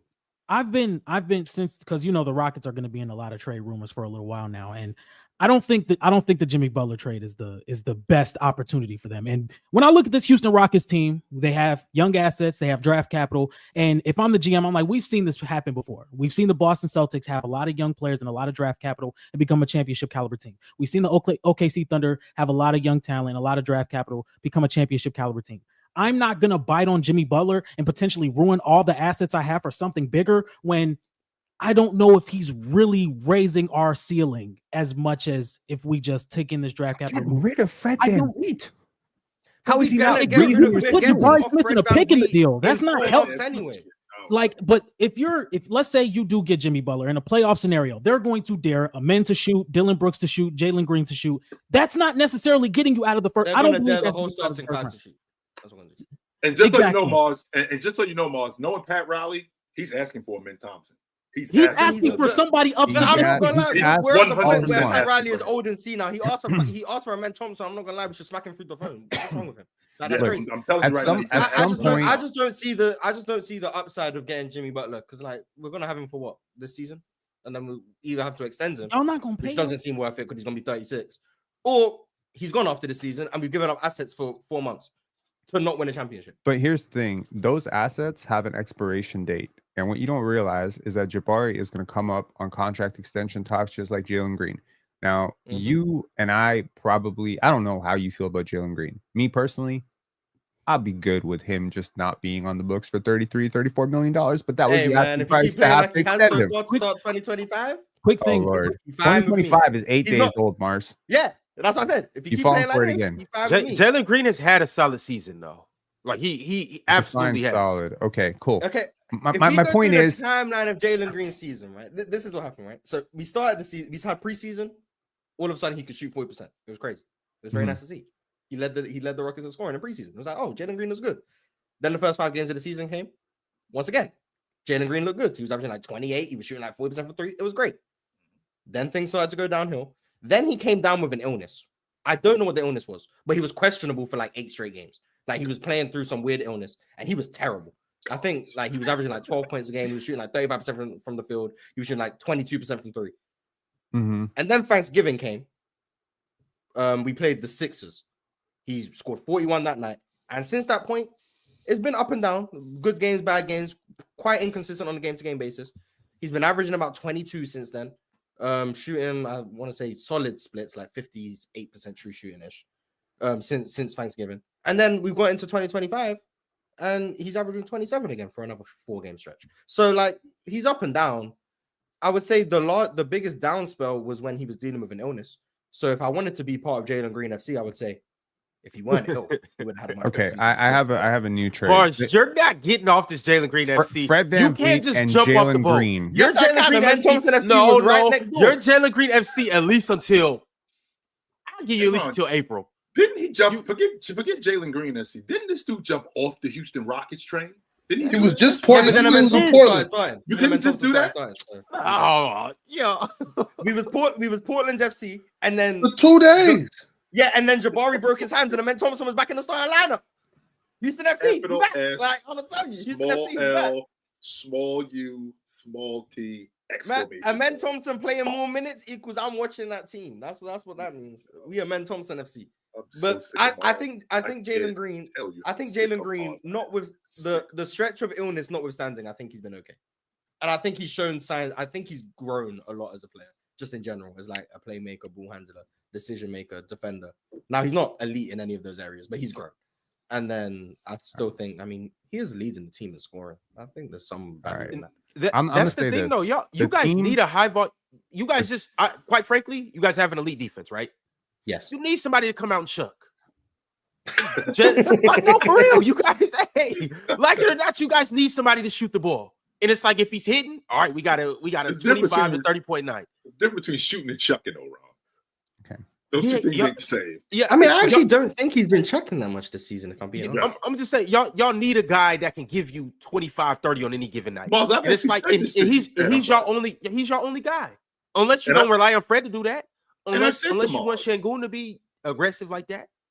And I've said to Mars that he's the king of the $1 million move, $10 shot, because he can get to the rim. He can get to spots. Problem is the conversion part. So when he gets to that mid-range, it's a little tricky sometimes. Shooting off the dribble, he can get open. It's the shot selection that can be a little tricky. So I'm gonna say think he'll this, be like, all right. whoever trades for Jimmy Butler honestly raises their chances of going to the finals by a lot. Okay, and if it's a contender, if it's a team that's already pretty good, like Memphis, or a team like Houston, these teams. Apparently, Jimmy said he doesn't want to go Memphis. Yeah, that's the which is weird to me. I don't like. Well, it's not just Memphis. He also said no to the Bucks too, which if you start looking at things, it might be less of I want to win, and it might be more of I want to go somewhere where I can get paid. That's what it is. Who cares where Jimmy wants to go? He don't got no. If I'm the Rockets, I am not giving Jimmy Butler a long-term deal. There's just no way. He's still one of the top 20 players in the league. Yeah, anyone disagree with that? I don't. I'd have to make a list. Yeah, He'd be in and around that range. Milwaukee, go where you get the best package. That's what the Heat need to be thinking about. I don't care where you want to go, Jimmy Butler. But I think him saying I think the plan of like I don't want to go to Memphis, I don't want to go to Milwaukee, it deters them from offering a trade package for someone who's not going to re-sign with them. I think that's the plan. That's the point of it. So if Milwaukee still offer a trade package for Jimmy, even after hearing that Jimmy doesn't want to re-sign, and it's the best trade package Miami get, they should take it.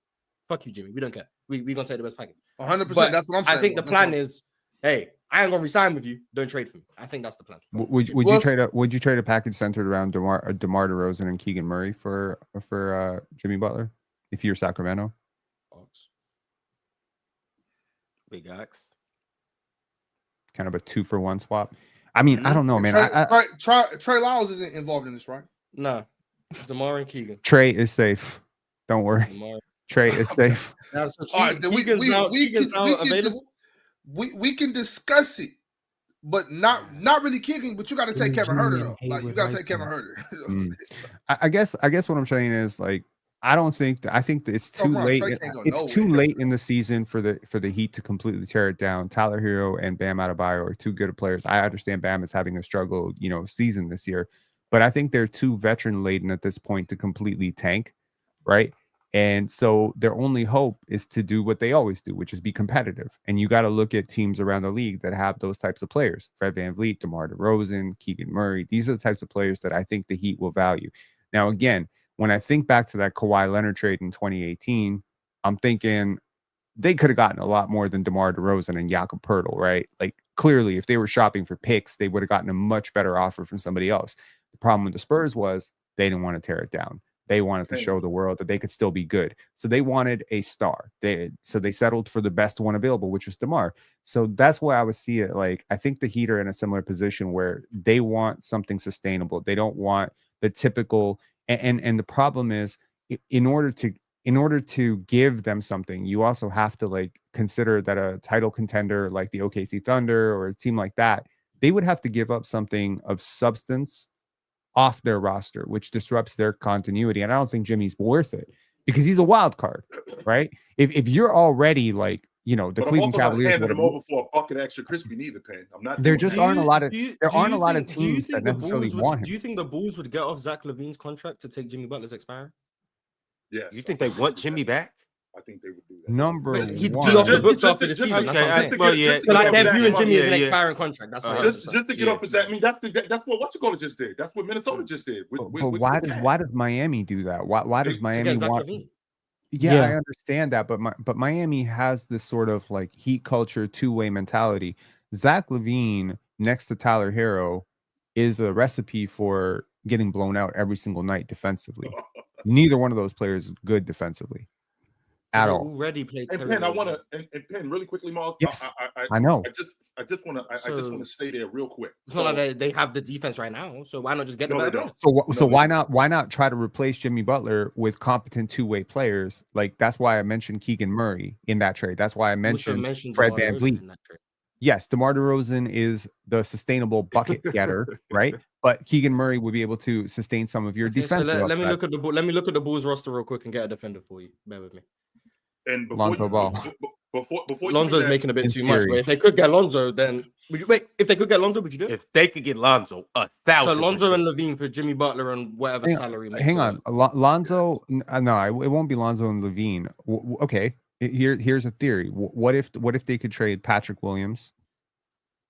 Okay, Lonzo Ball and Matas Buzelis. Would you do that? Whoa! I'm not giving up Modest. I'm not doing it. I'm not giving up. Y'all get way too attached to young players. All right, he's a rookie. You just drafted him. I want us to acknowledge. If I'm the Bulls, I'm doing this because Jimmy Butler's an expiring contract.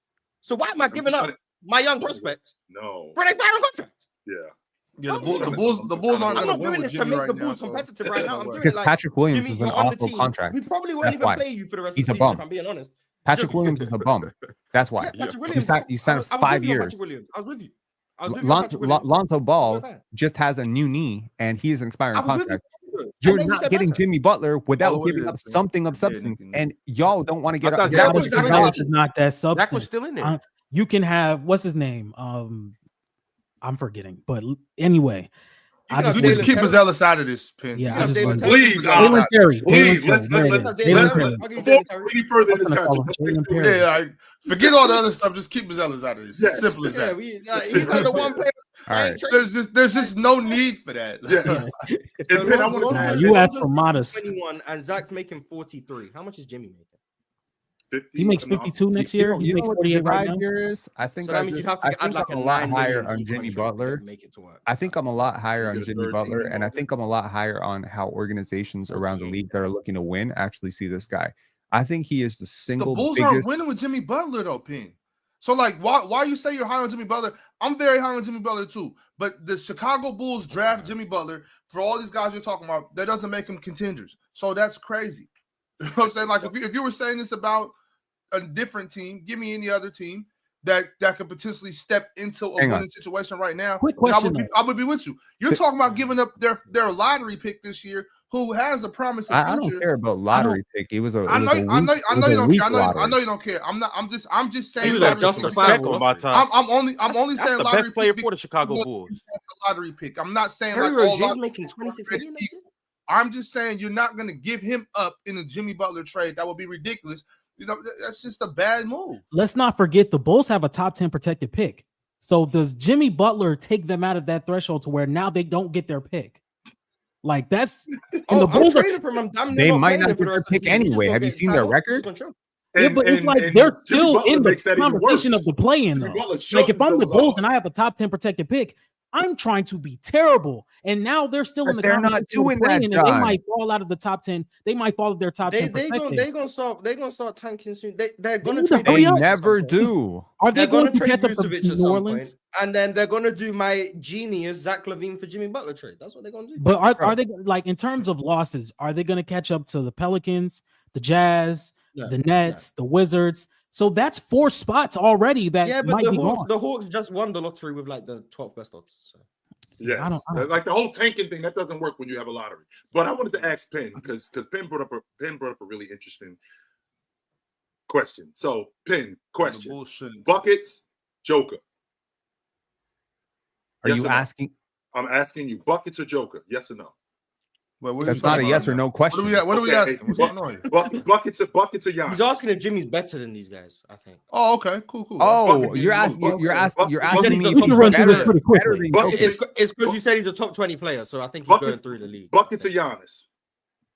Can we skip the obvious guys? Can we skip the obvious? Okay, let's skip the obvious. We got time. Buckets, Giannis, Shane, Luka. 100%. So again, just say no. Simple. Just say quick no. We'll keep going. Right. So SGA. No.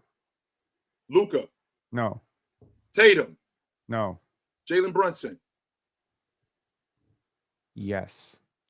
Anthony Edwards. I like it. Yes. Kevin Durant. No. Anthony Davis. No. James. Yes. Curry. No. Sabonis.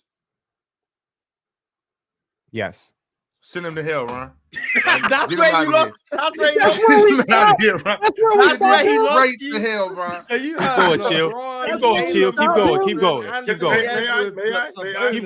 going. He might be top. He might be top 15. Keep going, chill. To Penn, yeah, to Penn, he might be. Halliburton. Yes. Book. Yes. That's Yo, 15. Come on, gang. what? That's 15 players right there. Okay. Now, that's 15 players right there. I didn't mention Vic. Hang on. Are you saying we might be getting backwards here? Yes, as in he's better than them. Yeah, you said like yes. Yeah, when you say yes, that means he's better, Finn. So he's better than Devin Booker in my mind. How'd you get to 15? He's named 15 people. That's what he said. He named 15. That's where we're at. We're at 15 players, and I think that you told me. How many did I say no to? You told me he's better than Jalen Brunson. You told me he's better than Anthony Edwards. You told me that he's better than LeBron. Domantas Sabonis. You told me he's better than James. You told me he's better than Devin Booker. Mm-hmm. You told me he's better than Tyrese Halliburton. Did we bring up Donovan Mitchell? I didn't bring up Donovan Mitchell. You told me he's better than Tyrese Halliburton. That's 6 guys right there. Yeah, you know what that makes him? Nine people. That makes him a top 10 player. That means Jimmy Butler in January. Based on the names you said, we haven't got. But based on the names you said, you didn't mention Donovan Mitchell. I didn't say Wemby. Let's keep going. Let's keep going. Go ahead, chill. Ask the names. Yeah, this is so Wemby is better. Okay, so that's 10. Okay, Wemby, Donovan Mitchell. This year, I feel like Donovan's been worse, but at their peak, yes, I think Donovan's better. What we talking about this year? Devin Booker ain't get that love. Yeah, we're talking about this year right now. Devin Booker did LeBron James at his peak. Damn. Oh yeah, LeBron James at his peak. Yeah, facts. We're talking about right now, this year. No, we're talking about. Is he better than Cat? Not this year, no. Is he better than Joel Embiid? So he's better than Brunson, but no. Okay, interesting. Trae Young. You bet not. You bet not. No, I gotta show Trey and Ja some love for sure. Okay, so you got Ja too. Mm-hmm. That's 20. I think that was. I already know. I wouldn't ask. I'm not going to ask Jaylen Brown, Penn, because I already know how you feel about Jaylen Brown. So I'm not going to ask Jaylen Brown. Thank you. Yeah, I'm not going to ask Jaylen Brown. He would be the second best player on the Boston Celtics. Wait! I got one for you. Don't say it. We got Jimmy Butler, and we got Scotty Barnes. Jimmy's a better player right now. Okay. What about Derek White? Jimmy's better. Well, I just know it feels about Derek White. I'm just Irv. Irv. Kyrie Irving. Jimmy's better. Damian Lillard. Jimmy's better. Paula. Jimmy is better. France. I'm thinking playoffs. Okay. I'm thinking purely in terms of playoffs. Jimmy's better. De'Aaron Fox. Jimmy. Steph Curry. No. There's no way. You guys outraged. There's no way. Ron, one of us are leaving. Hell no. Pin stays. No. Let's go. Hey, but hold on, no Pin. Steph Curry. He already said Steph. He said Steph's better. Okay. I want to ask about Cade, but I'm just not going to waste my time. Yeah. No, Jimmy's better. Jaren Jackson. Jimmy. I don't know any other good people. Bam. Jimmy. Obviously. Come on, man. This season, Tyler Hero. Jimmy. This season. Jimmy. You sure? Yeah. I think Tyler's been their best player. Jimmy, to be fair. I would still take Jimmy, to be fair. But, Okay. Let's just put it clear. Jimmy is not happy. Okay. And when Jimmy is not happy, Jimmy tanks his value. But even with tanked value, Jimmy is still a top 25 player. Now, what he does in a situation where he is happy. According to you, he's top 15. Bro. Maybe closer to 10. Dude, I don't understand what the narrative thing is with Jimmy Butler, but it's just not like magic. Narrative. I just don't think he's better than Jalen Brunson. My bad. Like, damn. Yeah. I don't think that's a narrative. I just don't think he's as good as I think he is. Every year we give Heat culture all this credit. Anyone ever think that it might just be Jimmy Butler? Anyone ever think that it might just be Jimmy Butler being that damn good in the playoffs? I mean, we're talking about a guy. How many teams has this dude beat? How many contenders has this dude beat? Boston, Milwaukee, I mean, he's not doing it alone, but let's be clear. There is no doubt about who the best player on the Miami Heat has been in the last 3 years.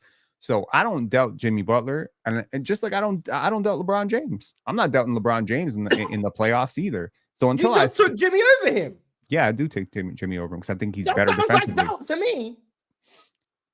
Jimmy might be the closest thing to LeBron James in the league. First of all, apparently LeBron might be the closest thing to Jimmy. The way you're saying it. I'm saying defensively, Jimmy Butler is much better. There is a gap between being 36 and 40. Okay, so yeah, 3 years ago, yeah, LeBron's way better. Okay, but right now, Jimmy is like, look, if Jimmy Butler, let me put it this way. If Jalen Brunson's your best player, I don't think you win in a player. I don't think you win in a championship. I'll be straight up about that. If Tyrese Halliburton your best player, I don't think you win in a championship. If Jimmy Butler is your best player, you are 100% capable of winning a championship because he's 100%. Come on, man. No, they've been in contention. They've been in contention for the last 5 years. Why haven't they? They've went the distance two out of them years. Why didn't they then? Well, being capable doesn't mean you're going to. I just want to put that facts. But okay, so then what's the point of saying you're capable? Right, you can say the same thing. What I'm saying is there aren't 12 to 13 players in this league that you could say they could be definitively number one option on a championship team. And what I'm trying to tell you from the Houston Rockets perspective, Memphis Grizzlies. Here we go. But you didn't give him the credit. Garbage ass takes. Anthony Davis or Jimmy Butler. We didn't have to ask that. No, Anthony Davis. No, he said 80. He said 80. Oh, okay, my fault. 80's better. Okay. No, man, I'm just saying, like, look, will Joel Embiid ever be the best player on a championship team? I have no idea, but he certainly can be capable. He certainly can be. It's like I need to just say that I feel like Jimmy Butler is one of the most underrated players of all time. Like he really is, because he doesn't have the championship. He doesn't always, get those regular season big gaudy numbers, but man, in terms of impact and what creates winning organizationally, when he's happy, he creates winning. When he's not, tough shit. You're out of luck. How many more years we got with Jimmy Butler? I would say you got 3 years. I mean, this is like, here's the thing, man. Like, and this is where I say, like, you got to really study the mind of the competitor. Jimmy is the ultimate competitor. He's not just going to fall off a cliff. He's a pro. He is a pro. He's not happy in Miami. Maybe some stuff happened behind the scenes. And I mean, look, I'm not trying to argue that, but this keep him away from my kids stuff. Like, please get that get that out of here, man. Yeah, I don't agree with that. I also I want to make it clear. I think Jimmy is really good, and I'm pretty. I mean, compared to you, I'm probably a Jimmy hater, but like generally speaking, I think I'm quite high on Jimmy. I actually think he's very underrated too. Don't think he's as good as you think he is, but like, can I ask you a question? Sure. You just did. Rank them 1 through 3. The best they have been. Jason Tatum, Paul George, Jimmy Butler. Now we're getting down to the gritty stuff. The best they've been, as in like the best, like moment. A sustained stretch, not like the best game they ever had. Like a sustained stretch, whether that's a season, a couple seasons, like sustained stretch of how good they were. Who's the best? Now, before you answer this question, Penn, remember what you said about thinking about the playoffs. I want you to remember that. Are we thinking about the playoffs? Are we talking about the playoffs? It's not just the playoffs, but it's not just the playoffs. But if you want to factor it, I think you have to. If you want to factor in like how valuable you think they are in the playoffs, how their game scales to the playoffs, their skill set, all of those things that are relevant, like factor all of that in. Who's the best? Who's the second best? Who's the third best of those 3 players? I mean, if we're just talking straight up, like a peak of like a season, it's tough. It's really tough, actually. I want to say Jimmy number 1, but I'm thinking about OKC Paul George, and that's a really difficult peak to sustain for Jimmy. I don't think Jimmy's had quite a season like OKC Paul George. I feel like some of those early Indiana Paul George seasons were also really up there. But Penn, ask the opposite question: has Paul George ever had a playoff like Jimmy Butler? Hell no. Playoff run? No. 2, never. 3, 4. No. Never. Just throwing it out there, Jason Tatum's also in this question. Like he has. By the way- Oh no. We talk about the top He four. also exists in this framework. Yeah, JT, but he back there in the corner. We'll get to him in a second. Keep going, Pin. Just putting out. If I consider all the intangibles, if I consider the leadership, I consider these guys are my number one guy. I'm gonna tell you this. If I'm going into the playoffs and I have to choose the best version of this player to lead me through a playoff series, and I don't know who the other four guys are, I pick Jimmy, number one. I pick Jason Tatum, number two, and I pick Paul George, number three. Okay. If I don't know who the other four guys are, and it's just a random assortment of players, and I just gotta pick a guy to lead my charge, and I gotta ride or die with this dude taking my final shot, I gotta ride or die with this dude setting the marching orders for my locker room. That's how much I trust Jimmy Butler. I don't know, man. Like I like this guy. I like him. I like him a lot. But Pin, an extension question though. What up? The aliens have the beam on the planet of Earth. Fate of the universe on the line. Who you taking? Jimmy Butler or Andre Iguodala? Okay, buddy. Huh? Hey, it's a good question. It's a good question. I think For what? Fate of the universe on the line. Last shot. One shot. Jimmy Butler, Andre Iguodala. Death beam Jimmy. pointed at the center of Earth. You gotta Jimmy, hit it. Jimmy, you ain't see Jimmy miss that shot about Al Horford? I did. You see Iguodala miss that shot? Nope. Okay. All right, y'all. We got a couple super chats, and then we have to talk about Zion. So let me go ahead and read these, and then we'll get into it. Maradi Tanzambi said, I agree with Chill. Give a man time. Also, question to the panel. Why don't players want to come in and be A-tier role players anymore? Nothing wrong with being an Avery Bradley or in a men in the future. L host. No, Well, I think that Putting there a are man in players- Avery Bradley Yeah, conversations that's- is crazy, but that all last right. statement was I wild. do think that there's guys who want to be that. It depends on where they're drafted. Like, for example, Ryan Dunn. I think that he's comfortable in that role of being a defender. I think it's also self-awareness. I think he's talking about the players who are like stars in college, stars in high school. Well, most NBA Well, players. I think that's a much like harder. stars in college who are now having to fit in that role in the That's NBA. a much harder transition. If I've been a bucket getter and then now you want to turn me into a defender and a rebounder, you want to turn me into, I don't know, a pin down screen coming off curls and just shoot guy when I normally had the ball in my hands. It's difficult to make that transition as a player when you used to playing like this. But that's what happens more than not, though. Yeah, that's Like we that's can why I go think the through professionalism every single draft, and it's 2, maybe 3 guys that are number 1 options. Probably So less when than that. So when that happens to Ace Bailey, you gonna be happy? Don't get me What started do with you- Ace. are you asking me? I'm Would really I be high. happy? Yeah. I'm really high on Ace. I don't Or have would you be no- like, he needs a bigger role, he needs a larger role? He's Well, better. it depends. If you're not producing as a third option, if you're not producing as a second option, and you can't really produce as a first option, like you have to. I expect him to come in and have to play a role, and then he's gonna have to prove himself and get better. That's fair. Yeah. We got to see what he looks like, and then prime example, Mars with the Min Thompson coming into the league. When the Min Thompson comes into the league, I mean, I'm not sure about a Min Thompson coming in from where he came into. We're at the point now where I don't care what else you got. This dude needs to be on the floor. We got to figure out what his role is, but he needs to be on the floor. I don't know how many guys that you can say that about in terms of first or second year players. Wemby. Yeah, I don't know. I don't know. I actually don't know.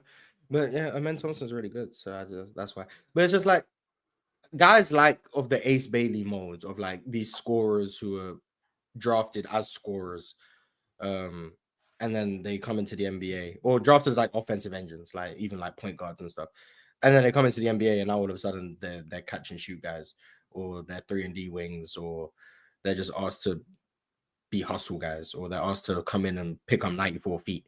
It's like it's an adjustment period, especially if you think you're better than that. And like, I'm not saying that Kind right. of what Cam Whitmore's going through right now. Yeah, but Cam Whitmore's going about it all the wrong ways, in my opinion. But that's No, for sure. But like, it's an adjustment, and like I can empathize somewhat that like it's not an easy adjustment to make. Now, there's different ways to handle it, and sometimes you can handle it wrong, but you can also understand why people are handling it the way they're handling it. And it's like sometimes they're right, sometimes they are better than they're being given credit for. The situation just isn't lending to them, and then sometimes they're drastically wrong and they find themselves out the league soon. So like it can go multiple ways. And then some like Cam Reddish, for example, like he practically saved his career by committing to being a defensive player. Like, he's not gonna be an elite NBA player by any stretch, and he might not like make it very long in the NBA because of the offensive limitations. But if he came into the league thinking that he was still gonna be where he was in high school, or he came in thinking he was a scorer, he was gonna be a focal point of an offense, he would have been out of the league by now. So like, finding ways to stick around is valuable. Cam Payne's done something similar. Like, Cameron Payne was one of the worst players in the NBA. Like, as a young player going to the Bulls and stuff, and then he found a way to reinvent himself. He's become this pesky defender who makes all the hustle plays, the energy guy, and now he's found himself a role. He's not a great player, but he's valuable and he has a spot in the league. So it's just about finding your niche, and sometimes that's different than what you expected coming in, and it can be difficult, especially when you're a lottery pick or you're a guy like Cam Whitmore who's projected to go top 5. And now you're falling to 20. Apparently, that's due to some concerns about a knee injury, some concerns about attitudes, and the attitude stuff seems to be coming to the forefront right now.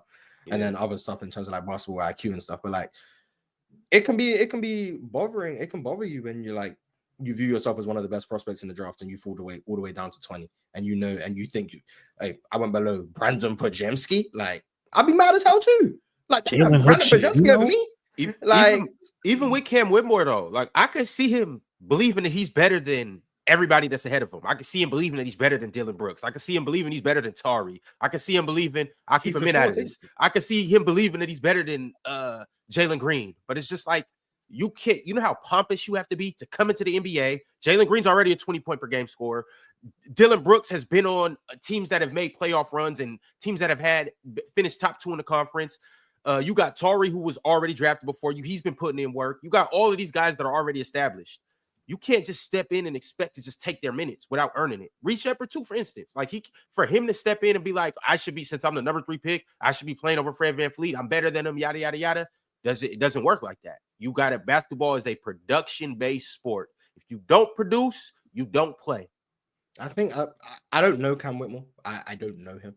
And I don't normally like projecting, but if I had to guess, Cam Whitmore believes he's outproducing the people in front of him, and he's probably looking at like how much, like when he plays 20 minutes, he's scoring 20 points consistently. Yeah. Didn't he do something like that last night? I know one of his nicknames that the Rockets announcers call him is per 36. Like, that's his nickname because like his numbers per 36. I think he leads the team in scoring per 36. Like, so like, he comes in, he scores, and Cam Whitmore views his value as scoring.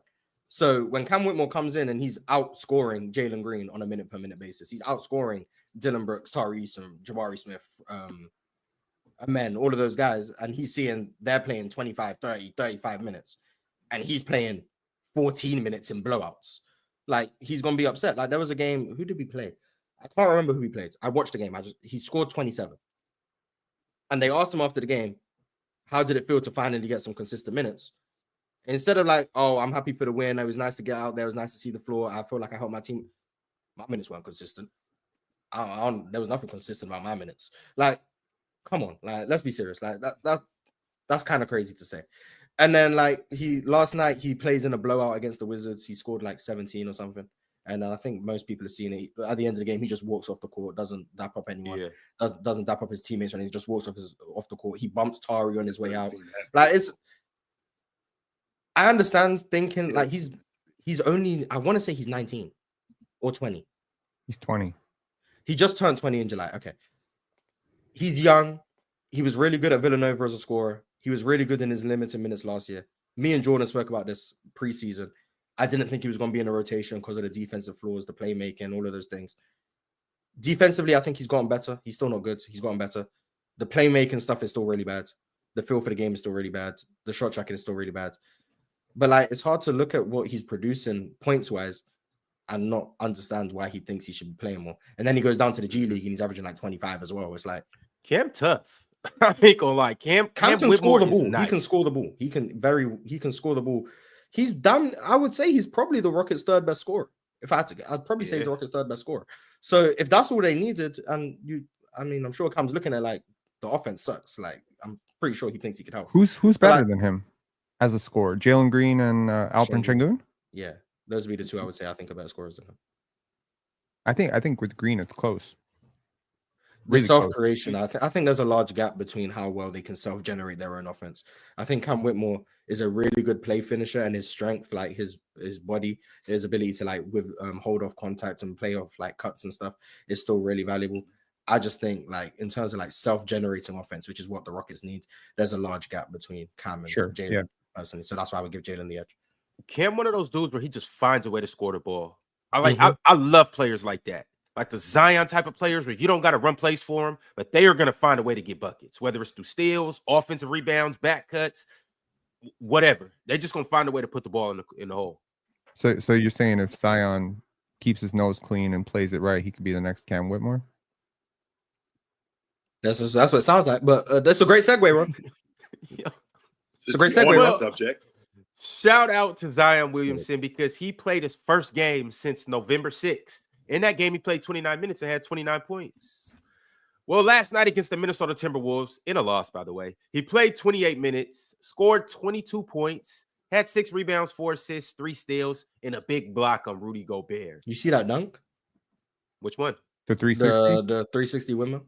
Damn. Ooh, it's crazy. It was so tough. He another one of them athletes. See, the Amen Thompson, like that's why I said since LeBron, I would take Amen Thompson, but Zion and Giannis would be like my closest athletes in terms of like since then. He's ridiculous. And he's dealing with all these lower body injuries, hamstrings and stuff. He's still that explosive. And it like he started the season off really bad in terms of like finishing around the rim. And it was weird. Like I remember telling you guys he was shooting like 37% on layups or something. It was something like that. I can't remember what the exact number was. It was really bad. Last night, he get into that left hand, he finishing. Like his first step is still electric. He's getting to wherever he wants. He's powering through people. He looked like Zion. He looked about as good as Zion can look. Like if we're being honest, he looked like Zion. It was weird. I don't know if I'll say it was promising. The season's over. Like the Pelicans aren't doing anything. But like it's nice to see Zion out there. I didn't expect to see Zion back, so it was nice to see him that back. trade value. Up that trade value. Yeah, I don't know if they even want to give up Zion. I guess, but yeah, I don't know what I like they're doing Zion. down there. I like Zion. I think he's really good when he's healthy. It's just yeah. It's not healthy that often. They're 2-8 over the last 10, which is remarkably a massive improvement over the previous 10. I mean, 2 wins. I don't remember, but they are 2-8 over the last 10. Let's check. Let's see who they beat. But I mean, they have the second worst record in the league right now. If they want to bottom, those 2 wins are nasty. Those 2 wins don't count. Never mind. They ain't won since December 5th. What were the Those 2 wins? Do not count. What are the 2 wins? The Wizards twice. Oh, back to back do game. not count. I'm sorry. The last time they won was against Phoenix on December 5th, and then Denver before that on November 15th. We got 5 teams in the league. Shout out to them. They beat the Wizards on January 3rd and January 5th. Hey, the Wizards are good now. 3-7 over the last 10. It's great. Just so we clear, we got 5 teams in the league that got single-digit wins. 5. Yep. And I cover one of them. Yeah, watch every time. 5 teams in the league, and we already a third. We already a third through the season. Well, Utah gonna get to 10 at some point soon. And I think this might be one of the 3 best drafts in the last 30 years. Right at the top. It's really up there. Is it better than 23 to you? There may not be that one guy at the top, but I'm looking at picks 5 through 10. Yeah, we got some. Hey, it's some talent. It's some talent, and it's talent that people aren't even talking about. I really like Ben Kasparis, Trey Johnson. What's his name? Jeremiah Fears, Labyrinth Phelan, Thomas Storer. John, I know you covering the draft. Over or under? How many All-Stars will this draft produce? 5. Okay. Over or under? 5. I'm gonna just give the 5 that I think are going to be All-Stars. I got Cooper, Dylan Harper, Ace Bailey, Trey Johnson, and Kasparis. I also think Ace is going to be an All-Star. Yes, I'm still really high on Ace. He's turned around the last 3 games. Nice, I'm telling you, a lot of people the last 3 games have been good. A lot of people are like, they're looking at his rim pressure and they're like, I don't know if I'm the biggest fan of this. They're looking at his decision making. I think the rim pressure, because in the end of the day, he's 6'9". He moves great in transition. He's 200 pounds. The rim pressure isn't the athleticism; it's the ball handle. I think the ball handle can. That's my concern. I think the decision making can be taught. So when I look at that and I look at these are two things that can be taught, and then I look at the counters that he has to when he gets beat to his spot, whether it's a fadeaway or whether it's repositioning himself to get a floater. And we always bring up the shooting aspect of that as well, playing in transition, shooting off motion, pull-up shooting, catching and shooting. He has the potential. We can look back 5 years from now and be like, this might have been the best scorer in the draft. Like, I'm really high on Ace Bailey. I'm really high. Why do you think his free throw percentage is so bad?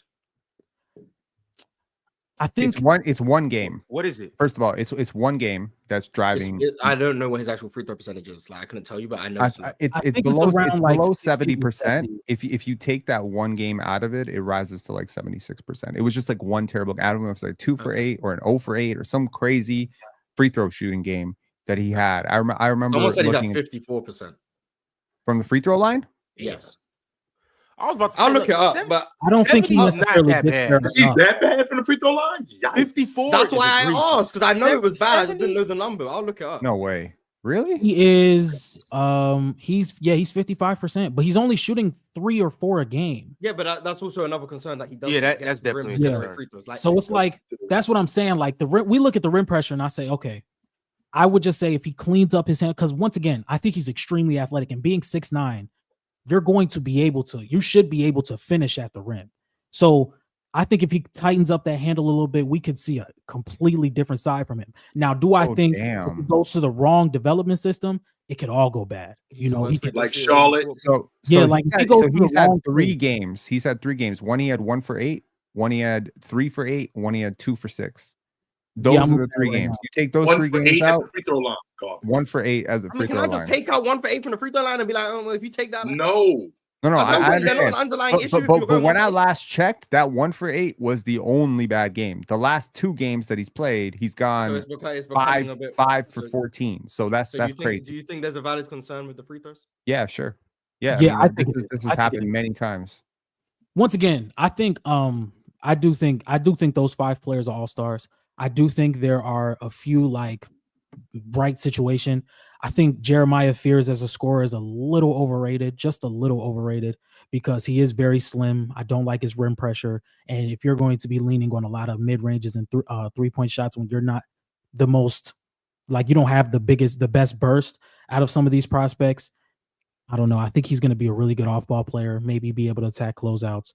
Some other guys, Ben Seraph, he leans on a very heavy mid-range jump shot, and he doesn't really knock those down as much. I think there's a lot of really good players in this draft. Derek Queen is another guy who may probably fall later in the draft. Boogie Fland is another guy who I think is probably going to fall in the draft, but has a lot of scoring upside, but have to be in the right position to really expand that scoring upside. So I would say my 5 all-star locks would probably be Cooper, Dylan, Ace, Kasparis, and Trey. And I wouldn't even lock Ace Bailey, but I think the other 4 guys I mentioned will be really good. I think lock is a strong word.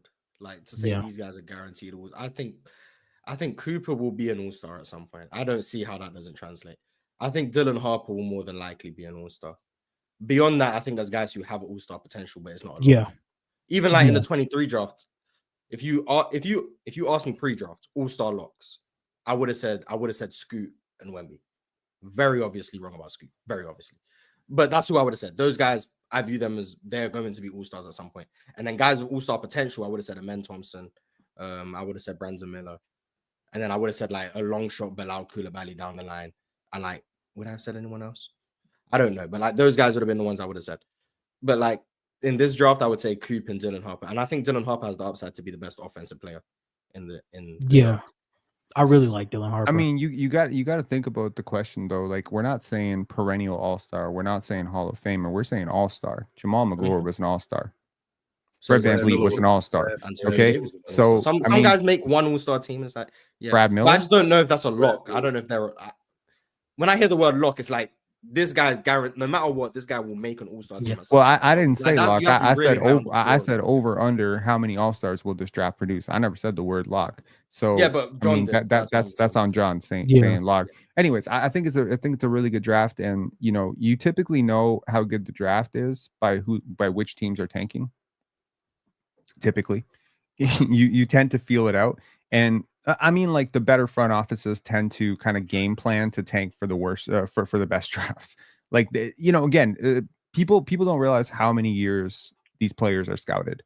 Like, we're talking about players playing 16U, 15U, being scouted by professional front offices 4 or 5 years before they hit the draft. AJ DeBasa, Cooper Flagg have been on the radar since 2021, 2020, right? Like, they were 13, 14 years old at that point, right? So that's what we're talking about here. And when you know that this dude is a one and done, and this is when he's coming out, you start to stockpile for that year, which means you also start to manage your timeline for that year. That this is the year we're planning to be bad. You look at the teams that are planning to be bad this year, the teams that are bad right now. You have the Washington Wizards. A lot of questions about that front office, but they did have a front office upheaval, and frankly, it's been considered a better front office. Like, there's a lot of, confidence long term in what they're doing. Alex Sarr, Bilal Coulibaly. I don't exactly disagree with what they've been doing. They signed Jonas Valanciunas this offseason. It's a smart move. This is not a dumb front office anymore. They were about 4 years ago, but I think they're much more competent now. The New Orleans Pelicans, again, a front office that has unearthed draft gem. Or did they get hurt? Genuine question. I think no, they got hurt. I think it's both. I mean, you could ask the same question about the Toronto Raptors. Is like, are they tanking or they get hurt? I mean, like, you're not banking on Scotty Barnes having 3 injuries, Emmanuel quickly having 2 injuries, RJ Barrett having 2 injuries and a sickness, But I'm saying, like, once the card is dealt and you start to do the math, I mean, if you're looking at from the perspective of the New Orleans Pelicans, how far out are they behind the 10th team in the West? That even if they were to pursue some sort of redemption arc with Zion and say, okay, well, let's go for it. What are you costing yourself at this point? They're like 11 games back of the 10 seed. 12 and a half. That's you're not making, and you will not make that up in the 45 games that are remaining. You cannot make that up. You could literally run. It's a lost cause for them. They know it. Yeah, we all know it. Right. So you're too far behind. But if you're a team in the East, like the Charlotte Hornets, who just got back LaMelo Ball and he dominated last night, really dominated. He was the best player on the court. In a game with Kevin Durant. It's almost like he's a good player. Who would have thought? That team is complete with LaMelo Ball and without LaMelo Ball. It's two different. It's black and white. Two completely different teams. But Penn, you think it's more feasible? Is it more feasible for Charlotte to get back in it because of the conference being weaker, or is it more because again, Charlotte is not? I think they 9.5, almost 10 games behind the 10 spot. I think that's a lot of ground to wins have no chance. I think all the teams with single-digit wins have no chance. That's what I'm thinking. Nor do they want that's what I'm thinking. That makes sense. Like, even if the chance presented itself, I don't think they would take it. Like, they would much rather be. Okay, so the Charlotte Hornets are okay. So Brooklyn and Portland in there. They don't want a chance either. They're 8.5 games back. Hold on. So Charlotte is only 8.5 games back of Chicago in the East, right? Brooklyn is clearly tearing it down. They're 3-7 in their last 10. Toronto and Charlotte are trying to bottom out, 1-9 in their last 10. But you have Chicago, Philadelphia, Detroit in this ugly sort of race for who's going to be the 9th and 10th, right? So you have an 11 teams racing for 10 spots. Or really, more specifically, you have 5 teams, which is the Atlanta Hawks, the Indiana Pacers. Wow, Ron, you must be super conflicted between those two. But yeah, Detroit, the Sixers, and the Bulls. And ultimately, you assume that if Joel Embiid is healthy, that the Sixers will catch up. But they are 2 games behind Chicago right now. So, I mean, you look at it from this perspective, you're like, okay, well, the top of the East is locked. What are you chasing at the bottom, though? Even if you somehow avoid Cleveland and avoid Boston, congratulations, you're now facing Orlando or New York. I mean, you're swept. These teams are swept. Yeah, there's no chance. Playoff experience is still valuable. So yeah, playoff experience. So I think playoff experience. Honestly, I think playoff experience is super overrated. I think it's super overrated. It is conditional. No. It is conditional. Playoff experience is conditional. I value playoff experience in competitive series. If you're in these games and you're losing them, that's fine. If you going out against Boston and getting smacked by 35 every single night, I don't necessarily, and getting swept, that's not that valuable to me. I agree. Losing by like the Pistons versus Bucks 2019. There was no value in that series. It was a waste of time. It was a waste of time. The Bucks mocked them. Blake Griffin comes back for a game 4 just to show the Pistons fans he's there. Beating Charlotte in my opinion, ruined his career doing so. But those series are not valuable. But a series where you're an 8 seed like the Atlanta Hawks and you go in Cleveland, maybe you win a game. Maybe still you get swept. but it's a close series, there's value in that for Zachary Risache. There's value in that for Jalen Johnson. There's value in that for those guys. Okay. Also, Paolo Banchero's back, so Demon home, baby. Demon home. Paolo's back. So, But even if you are in a series like to Penn's point where you lose by 30, I think there's value in that as a young player because you now recognize how far away you are and how much work you have to do. Now I see what the playoffs look like. Me being in the playoffs, I see what it looks like. I see what it takes. I already know what it takes to get there because we already got there. Okay, I know that. But to be competitive, this is what it looks like. So if we're going to be at minimum competitive, man, I got a lot of work to do. I wouldn't know that if we never got there. I wouldn't know that if I never saw, I don't know, the Orlando Magic and we're losing by 15 or 20 points in a playoff series and the rotations look different. The communication looks different. And you actually see a team that's a legit playoff team that you're going up against and you see the difference. Okay, this is what it looks like.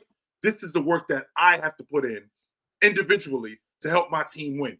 And ultimately, if you are a young team, you get to see that and go, all right, do we want to be a good team or are we just comfortable just making the playoffs? That's where we separate the better teams from teams that like Charlotte in 2013 that just want to make the playoffs and just be there. Playoff experience to me is the most. It is the most valuable thing you can get.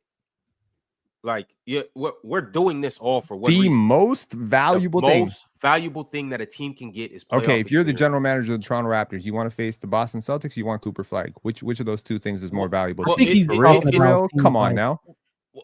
So I mean, obviously, if you're the Raptors right now, you would rather have Cooper Flag. He's talking about teams for like the Pistons, the Spurs, the Rockets. Those are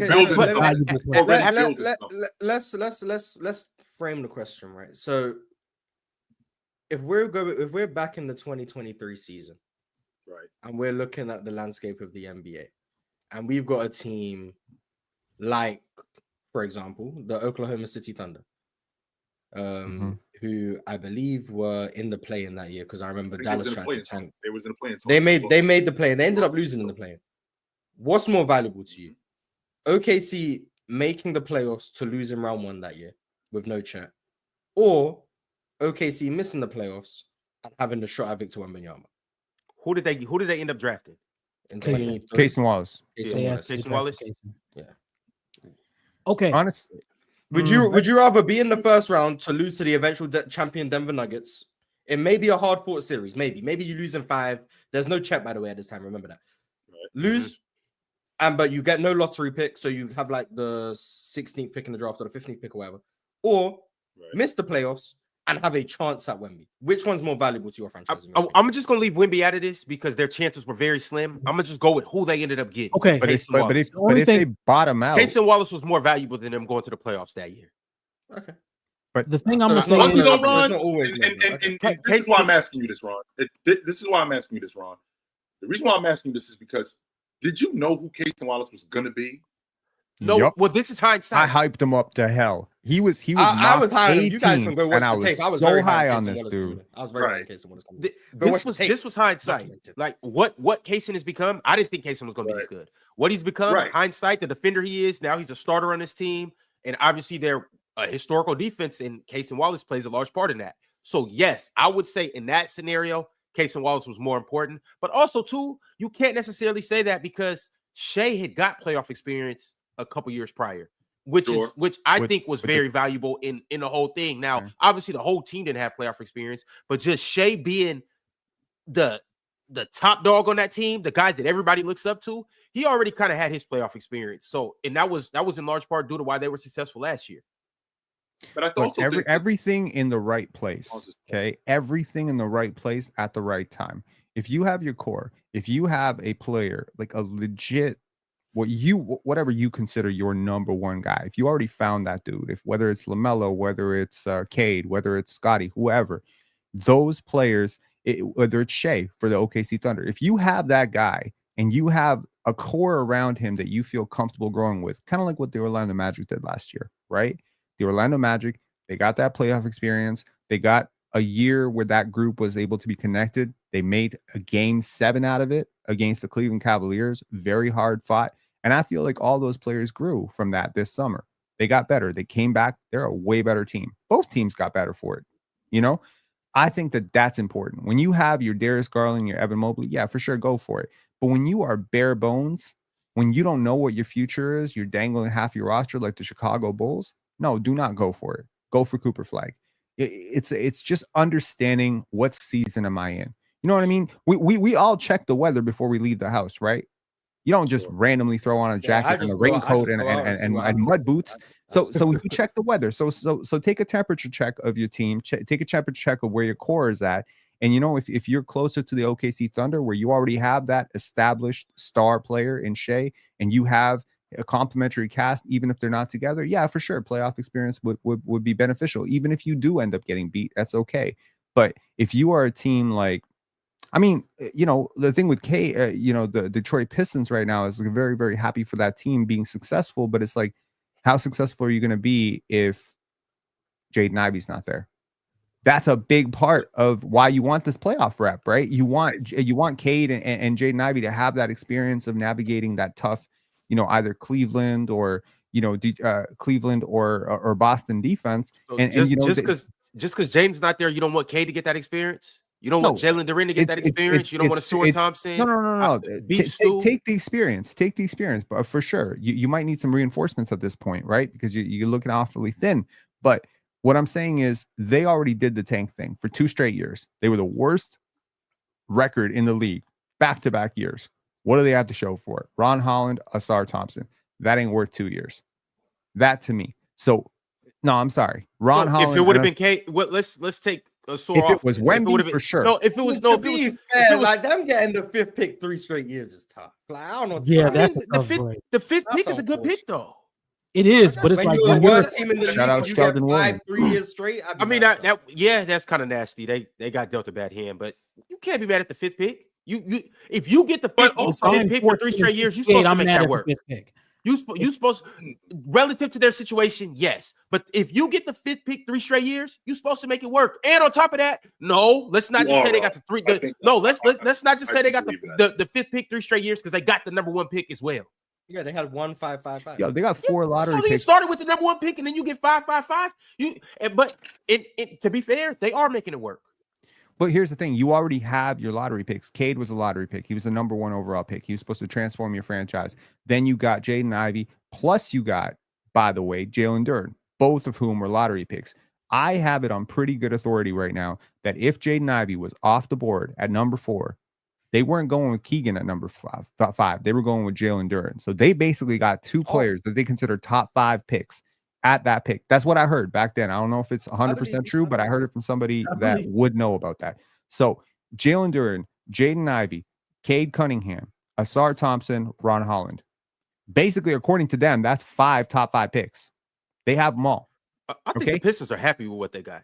I think they're beyond happy. Thrilled. Ecstatic. Awesome. So what I'm saying is, now that you got that core, now you go for it. Go for it. See what Cade looks like in the playoffs. Maybe he surprises and he's this massive playoff riser. And now you have a much brighter ceiling and your team gets a lot more connected. Your players are obviously one of the biggest boosts of the playoffs. Everybody's watching. If someone plays well, trade value goes up. Your players they just become more valuable. It's the weirdest shit. Like you look at the players on some of those losing teams right now, like Herb Jones right now playing with the New Orleans Pelicans. I tell you right now, there's like a stench of losing on his trade value right now. DeJounte Murray, CJ McCollum, all these players, even right now, like players on the Toronto Raptors, like Scotty Barnes, Emmanuel Quickley, RJ Barrett, they are all Jakob Poeltl. They're all associated with y'all got 8 wins. So if you're a team like the Pistons and you can make a competitive first round series against the, and let's just say Isaiah Stewart shows up in a really big way and he splashes 6 threes, or Jalen Duren looks really good. Well, now you got some pieces. And that's why I think a lot of fans of these young teams, they don't realize it. Like, how's this core going to work? How's this core going to work? It's like, it doesn't have to work. It has to get better. It has to develop. And then eventually you can swap it for something that does work. But your pieces get a lot more valuable when you start winning, for sure. 100%. That part I won't argue. But back to Miles' point, when he talked about Oklahoma City, I mean, what I don't want to do is I don't want to thwart my development because I'm developing something. That team that was in the play-in tournament, Miles, I'm sure you remember this. They won 24 games the year before that. When they win 24 games, the next year they're in the play-in tournament and they end up losing. Averaging 30. They draft Derek Lively and they passed on him. That's who they ended up drafting that year. And we don't know who Derek Lively is. Just like to your point, Miles, when you talk about them ending up with an opportunity to get Wemby, well, if they don't get Wemby, okay, well then what are we looking at? Because again, this isn't like football where we can tank to get the number 1 overall pick. We can also tank and end up with the 12th pick. We can also tank and end up with the 13th pick. That can very well happen. And they ended up drafting Derek Lively. They passed on him, and I'm trying to imagine what Derek Lively would look like defensively with that defense. Holy shit! But with that being said, with that being said, I'm sorry, with Chet and Derek Lively. But with that being said, I feel like when you're developing something, I think that you have to keep developing it. I don't want to take a step back because I feel like what's going to ultimately happen is you can lose some of your guys, and I feel like you can lose some of that edge when you start to kind of advocate losing to get a better pick. I get it, and I think thinking about it more and listening to what everyone's saying, I think when you have your core in place, that the one you want to go forward with. So, for example, the Houston Rockets this year, I don't think there's value in a team like the Rockets tanking this year. I know that right now they're the 2 seed, but like at the start of the season, I don't think there would have been value in that. Same with the Thunder, maybe last year or the year before. I don't think there's value in that. But when you're a team that doesn't have a core that you're going forward with, like a Utah Jazz, like a Washington Wizards, like a Brooklyn Nets, I think you're obligated to tank. I don't think there's any value in a team like the Nets making the playoffs to lose in round 1. They don't have a core that they're trying to develop right now. They have a core of players who they're trying to lose with, if we're being honest. So I think that's probably where I stand on it. So playoff experience is more valuable than a lottery pick when you have the core you're already settled with developing and continuing to grow with. It's not more valuable when you don't have that core that you're willing to grow with. So that's probably my stance on it now. All right, y'all. We are going to dive into the league leaders right now, and then we'll get around to the super chats. But I do want to take some time to acknowledge the guys that have really performed this season. So we're going to look at the top 5 in all the major statistical categories and just show some love. So let's start with points per game. Still doing here, Ron? What is he still doing here? What the hell is Getting going buckets. on? That's what we do. We get buckets. Well, am I in the Matrix, yo? If Kevin Durant, wasn't he in the league? Didn't he show up in 2007, Ron? I want to make sure I'm not going crazy. Yeah. We've been getting buckets for 17 years. I don't know what to tell you. 2007, okay. Then we got the 2010s, and we already halfway through the 2020s. This dude's been around 3 different decades, and he's still here. Katie, what you still doing here, yo? What's going on? I'm in the Matrix. I got it. I hope he plays till 2030 so you can really lose your mind. Yeah, when he's still averaging 26 and 2032. That's what we do. We get buckets. We got Giannis at 1 with 31.6. Jokic is on his bumper at 31.5, 31.5. And Shea is a hair behind both of them as well with 31.3. So we have a close race for the leading scorer in the NBA. We'll definitely monitor that and keep a close eye on it. Jason Tatum is 4th at 28.1. And Kevin Durant is still 5th and a top scorer in the NBA with 27.4 points per game. So I guess LaMelo hasn't played enough. Like Giannis might lose this, man, because he's going up against Wemby and them tonight. I don't know how many points he's going to score against the Spurs, but he should probably have 40. He should probably just sit out the future games against the Toronto Raptors, because if he's just going to drop 11 points, he's just losing the scoring title, man. The Raptors are costing Giannis. Giannis is going to have 40 tonight. I just hope you're aware. Giannis going to have 40. Yes, he's going to make up for it at 35. He's going to have 40. So when they played San Antonio, when they played San Antonio the last time, I think that when he went up against Wemby, didn't he put something like 40 on Wemby? Probably. Oh, check. They look like 2 kids playing on mini hoops. I promise you, it was crazy. Let's see. The last time, I don't think they played this season. So LaMelo's averaging 29.9 too, so he would be 4th right now. Yeah, okay. But he hasn't played enough games. Yeah. To make this list. Last time he played the Spurs, exactly 44. But at the time before that, he had 11. So all right, well, rebounds per game. We got number 1, Karl Anthony Towns with 14. Dominant Sabonis with 13.8. Terrible. What you call him, Ron? Ron, what you call him? Dominance Sabonis with 13.8. Oh, Lord. Jokic, 13. Zubac, 12.6, and Anthony Davis at 11.9. I told Ox, I wish Ox was here too, because I watched that Miami Heat game a couple of nights ago. And Sabonis fighting with that guy all night, like you would for real be in an ice tub for a couple of days fighting with that dude all night long, man. Because I'm watching him and Bam, and I'm like, yo, Bam got his hands full with this dude. Staying on the glass, running the floor, being the paint presence that he is, roughing guys up. Like, man, you want to fight with that dude all night? Damn, Jokic top 5 in everything. Huh? Jokic is ridiculous. Assists per game. At number 1, we got the best passer in the NBA. He had 20 assists last night. That was what, the second, third, fourth time he did that this year. He also had 20 points in the second half. Trae Young with 12.2 assists. Nikola Jokic with 9.7 assists. That's second. Cade Cunningham. This is still a surprise to me. At number 3 with 9.5 assists. You're not locked in. LeBron James is still here as well, Chill. What's going on, man? First KD and this dude. What y'all still doing here? Why are these guys here? 8.8 assists with LeBron. And Tyrese Tyrese Halliburton is at 5th. Well, I guess tied for 4th with LeBron at 8.8. Is 12.2 the most since Stockton? Yes. In fact, not only that, Trae yesterday tied. I think it was Stockton at 5, but there was 3 other guys with the most 2020 games in the last 40 years. Oh my God. Yep. I also seen that Trae Young just passed Kyrie on the all-time assist list. Keep going, Trey. Damn, Keep shout out to going. Trey. that's pretty impressive. Hey, 12.2. Shout out to 12.2 assists. Shout out to Cage. Shout out to Jokic. With, shout out to and with that being said, Ron, of all the all-star caliber players and all the all-star nominees, Trae Young is the one guy that I think is the easiest for people to snub. Just off the strength of it, being in, like, if he didn't make the all-star team, there'd be people that'd be like, yeah, I'm not surprised. People wouldn't even blows my mind. Which blows my mind, Ron. It does. Yeah, but also shout out to Chris Paul as well, averaging 8.4 assists. I know he's top 10, but he's probably closer to 5 or 10. So shout out to him. KD. What are these dudes still doing? I don't get it, man. Blocks per game. Victor Wembanyama averaging a mediocre 4 blocks per game. And then you get to number 2, Walker Kessler's averaging 2.6. Anthony Davis, 2.1. Miles Turner at 4, 2.1 as well, tied with AD. And then Brooke Lopez, 1.9. Since we're on the subject of blocks, how much do y'all value blocks? Because I look at the top 5 leading guys, and there are a few guys I would take over Miles Turner and Brooke Lopez as defenders.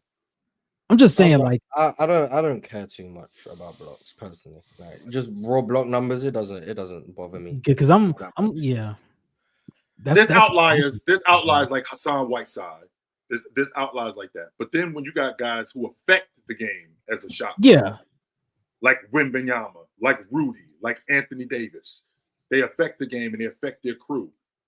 I take shot blocking very seriously, 100%. I do, especially when you add in them being rebounders, because I care about that too. Because we can have guys, I feel like, with empty stats, but no doubt about it. The biggest thing I look at with blocks is, are you able to block the shot and get the ball for your team? Like, are you able to block shots and change the possession? If you're blocking shots and the ball goes right back to their team and now they run an easy inbound play and they score, how much did you really affect? How did you feel about Dwight Howard? I definitely think he was a good defender. I think he was a little aggressive at times, which gave up a lot of points. So there were times where I'm like, you just need to really worry about protecting the rim other than blocking shots. Because I feel like sometimes he really lost his position trying to block shots more than he actually protected the rim. Okay. All right, we have steals per game now, and Dyson Daniels has somewhat of the same gap as Victor Wembanyama. They are clearly leading the race. Dyson Daniels has 3.1 steals per game. Tyrese Maxey at 2.1 at number 2. At number 3, SGA with 2 steals a game. Shout out SGA. At number 4, Chill, you got another one. Paul George, 1.8 steals. And then J-Dub at 1.8 steals as well. Rounds off the top 5. 3 steals a game is tough. Crazy. Tyrese Maxey is still a pylon. Yeah, Tyrese Maxey's got better on defense. I think still not good. Marginally. Everyone He's else there still is bad, everyone bro. else there is a legitimately good defender though. So Tyrese Maxey's the only outlier, I would say. Everyone else is. But how much of that is just scheme? Tyrese Maxey and Paul George being on this list is largely due to the Sixers scheme and how they hunt for steals. So same for Shea and Jada. I'm not saying you're wrong. I'm just asking. No, I mean, scheme always has something to do with the results on the basketball court. Like whether we're talking shot blocking, whether we're talking steals, whether we're talking rebounds, right? But we often remove the context of scheme when we talk about individual players, and I don't think that that's right. I think you should think about the scheme. Like I'm gonna have a conversation with someone this year where they're gonna tell me that Tyrese Maxey is a good defender, and I'm gonna blow my brains out. Please don't do that. It's the same thing they used to say. Steph was a good defender because he led the league in steals. That Allen Iverson was a good defender because he led it in steals like 4 times. That's exactly it. It's wrong. Like the box score defensive stats they don't mean anything to me. Steals and blocks don't tell me. I feel like, okay, so here's the thing. For me, when you're a pest defensively, when you're someone who can poke the ball loose, you're positionally very sound, you're physically draining to play against, right? There are certain players where you face them, and as Chill said, you're in the ice tub for 2 days, right? That sort of bruise, or, defensively, you're going up against this guy, you're banging, he's not going anywhere. The toll of the defense has to be measured by the quality of the offense, right? So consider a guard who's extremely pesky on ball. He makes you pick up your dribble more often than you'd like. He makes you be a little bit more cautious. What about a defender who's very active in the passing lanes? He makes you not want to try certain passes that you would otherwise try, but you don't want to try it. It's the same thing with Victor Wembanyama. The other day, sorry, Ron, to bring this up, Russell Westbrook smoked a wide open layup. Who was 6 feet behind him? Wemby? I'm willing to give Wemby credit for that because honestly, Ron just don't want to blame Russ, so that's why he's saying this. Here's the thing. Wemby on the back of his neck. I remember. I'm gonna tell you something. Like for anyone who's ever played basketball, nobody wants to get pinned to the backboard ever at all. No, nobody wants to do that. I remember a G League tryout in 2008, and there was this dude. I don't remember his last name. His first name was Orlando, and this dude was like a good 6'11". I'm 5'11". I had a break. I had 6 feet on this dude. He pinned my ass to the backboard. It was humiliating. Everyone gets up. Everyone's like, oh. I didn't drive for the rest of the quarter. I'm thinking about this guy every single time. I'm not trying to lose my legs. You know what I mean? Reed Shepherd. Damn, that's tough. So what I'm saying is that intimidation factor where suddenly certain guys are just deterring elements of your game. They're making you overthink. If he's close to me, I might overshoot just to get a little bit more arc on my jump shot because I'm not trying to get my shot blocked. And it's just like when you're not Zion Williamson and you're not peak LeBron James, you have to think about these things because you're a mere mortal and you've got this 7'5" skyscraper with like an 8'4" wingspan. Whether we're talking Rudy Gobert, whether we're talking Victor Wembanyama, whether we're talking Hakeem Olajuwon, there is a real fear factor to how these players change the way you play offense. And I think that should be the key criteria for defense is the fear factor on offense. I'm going to say this, Michael Jordan, one of the most underrated defenders of all time. Some people say Pippen was a better defender. Respectfully speaking, Michael Jordan is a very scary defender. When he picks you up, he's talking shit. He's making you change your entire game. He's making you change how you're taking shots. He's making you, uncomfortable with your dribble. He's making you a little bit more cautious. He's making you, maybe guard the ball a little bit more. What's that doing? It's changing your game. It's putting you out of rhythm, right? So yeah, I think that's what we got to think about when it comes to defense. And so much of defensive reputation goes into that fear factor. When I face off against a Dyson Daniels, I'm thinking in my head, this guy's setting all world records. I'm not trying to get 8 steals on this guy. You know what I mean? That element of it. The Pelicans really had Dyson Daniels and Herb Jones. Yeah, but they didn't play Dyson that much. So people just would sleep to the fact that he was clearly the best asset in that trade. But that's besides the point. But yeah, defensive reputation is a crazy thing. And it's not just from fans, team, reputation both ways is a crazy thing, how it works.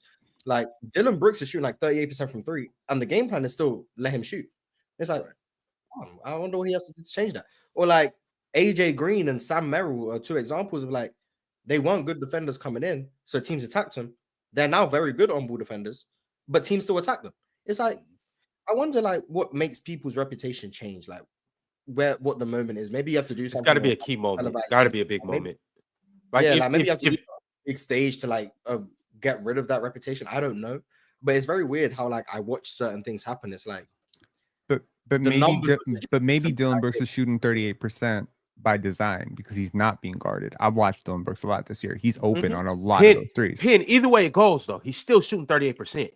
No. I don't give a shit about either way it goes, Ron, because there is a difference in self-generated threes versus catch and shoot threes. There's a difference in corner threes versus above the break. But that's never been Dylan Brooks' game, though. That's never been his game. Irrelevant. So what I'm saying is, at the end of the day, if a Dylan Brooks 3 is what my defense concedes, because that's the thing that a lot of fans, when they're watching the game, they don't realize you can't stop two things at once. You must choose.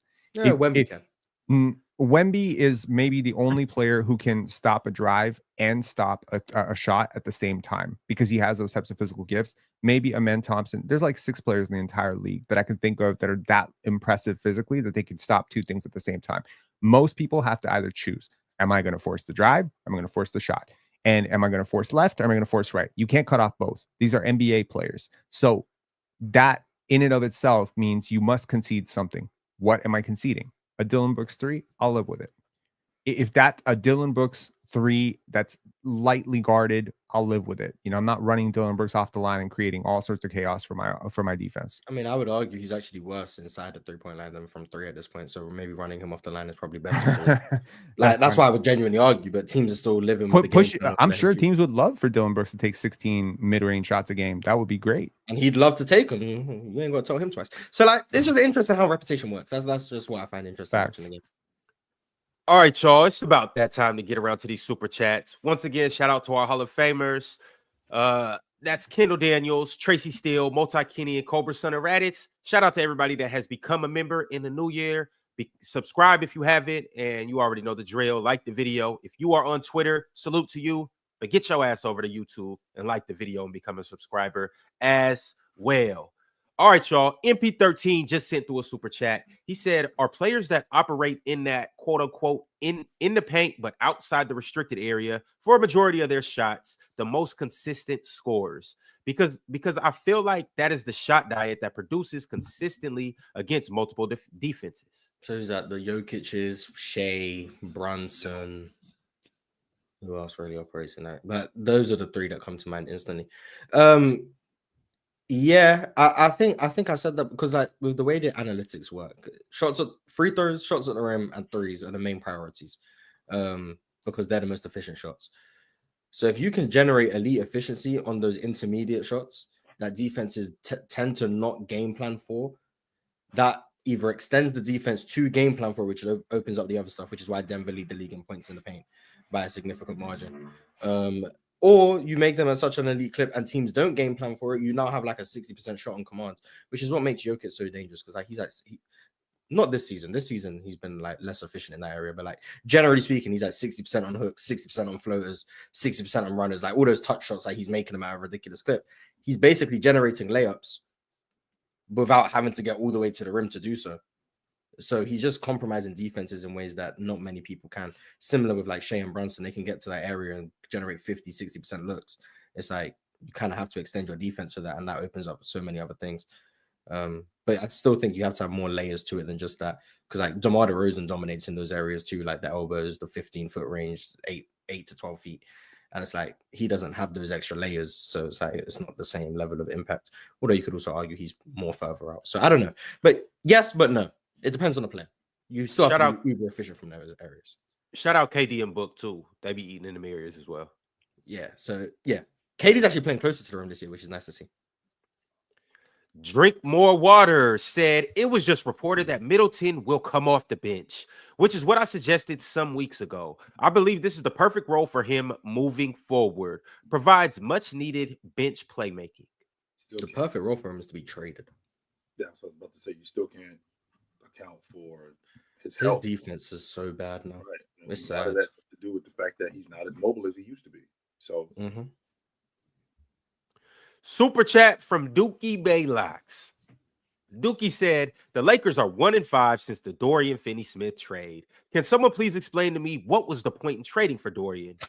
John D., you was one of the main advocates for this trade. Explain yourself. Panel, please chime in.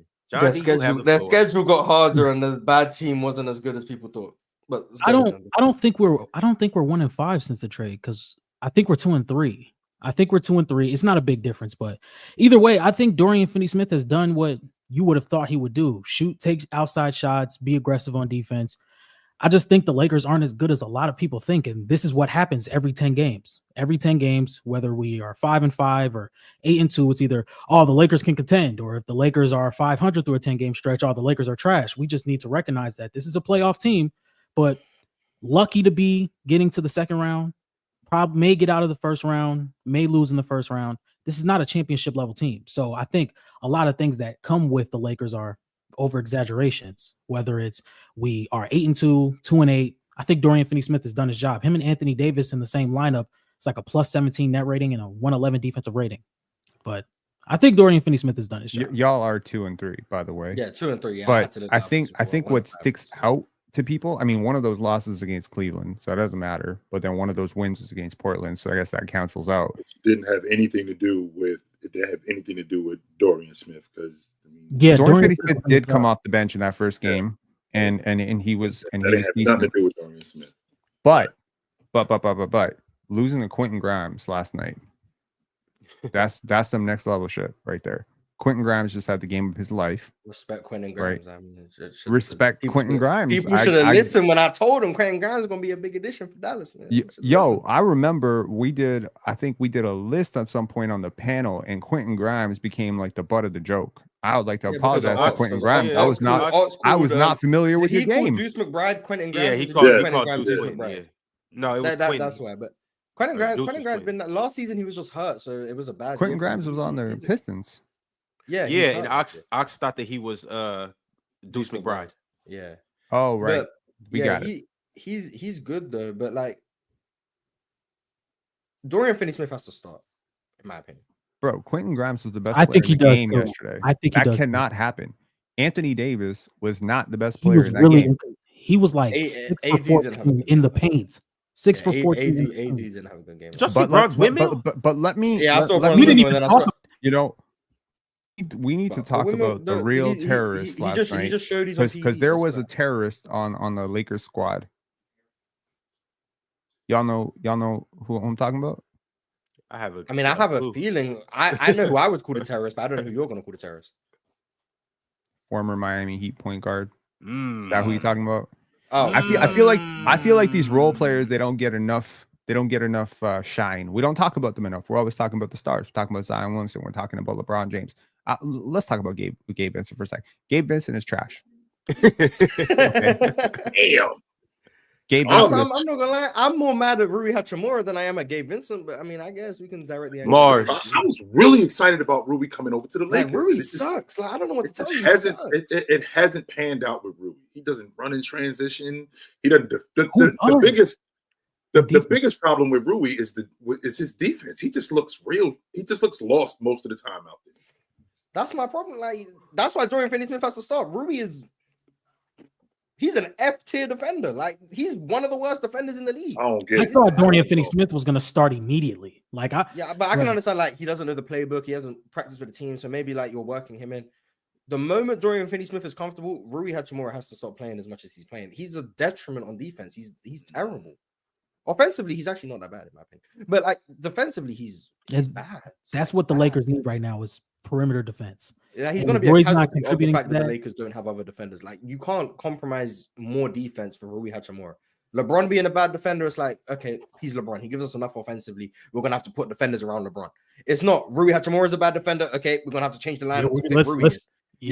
Unfortunately, he's going to be a casualty of that. He can't play as much as he's playing. He's terrible on defense. Dorian went 3 for 4 last night. Where he was playing good defense, and it just fell off. But my thing is, you got Shake Milton on the bench. Send Gabe down there with Bronny.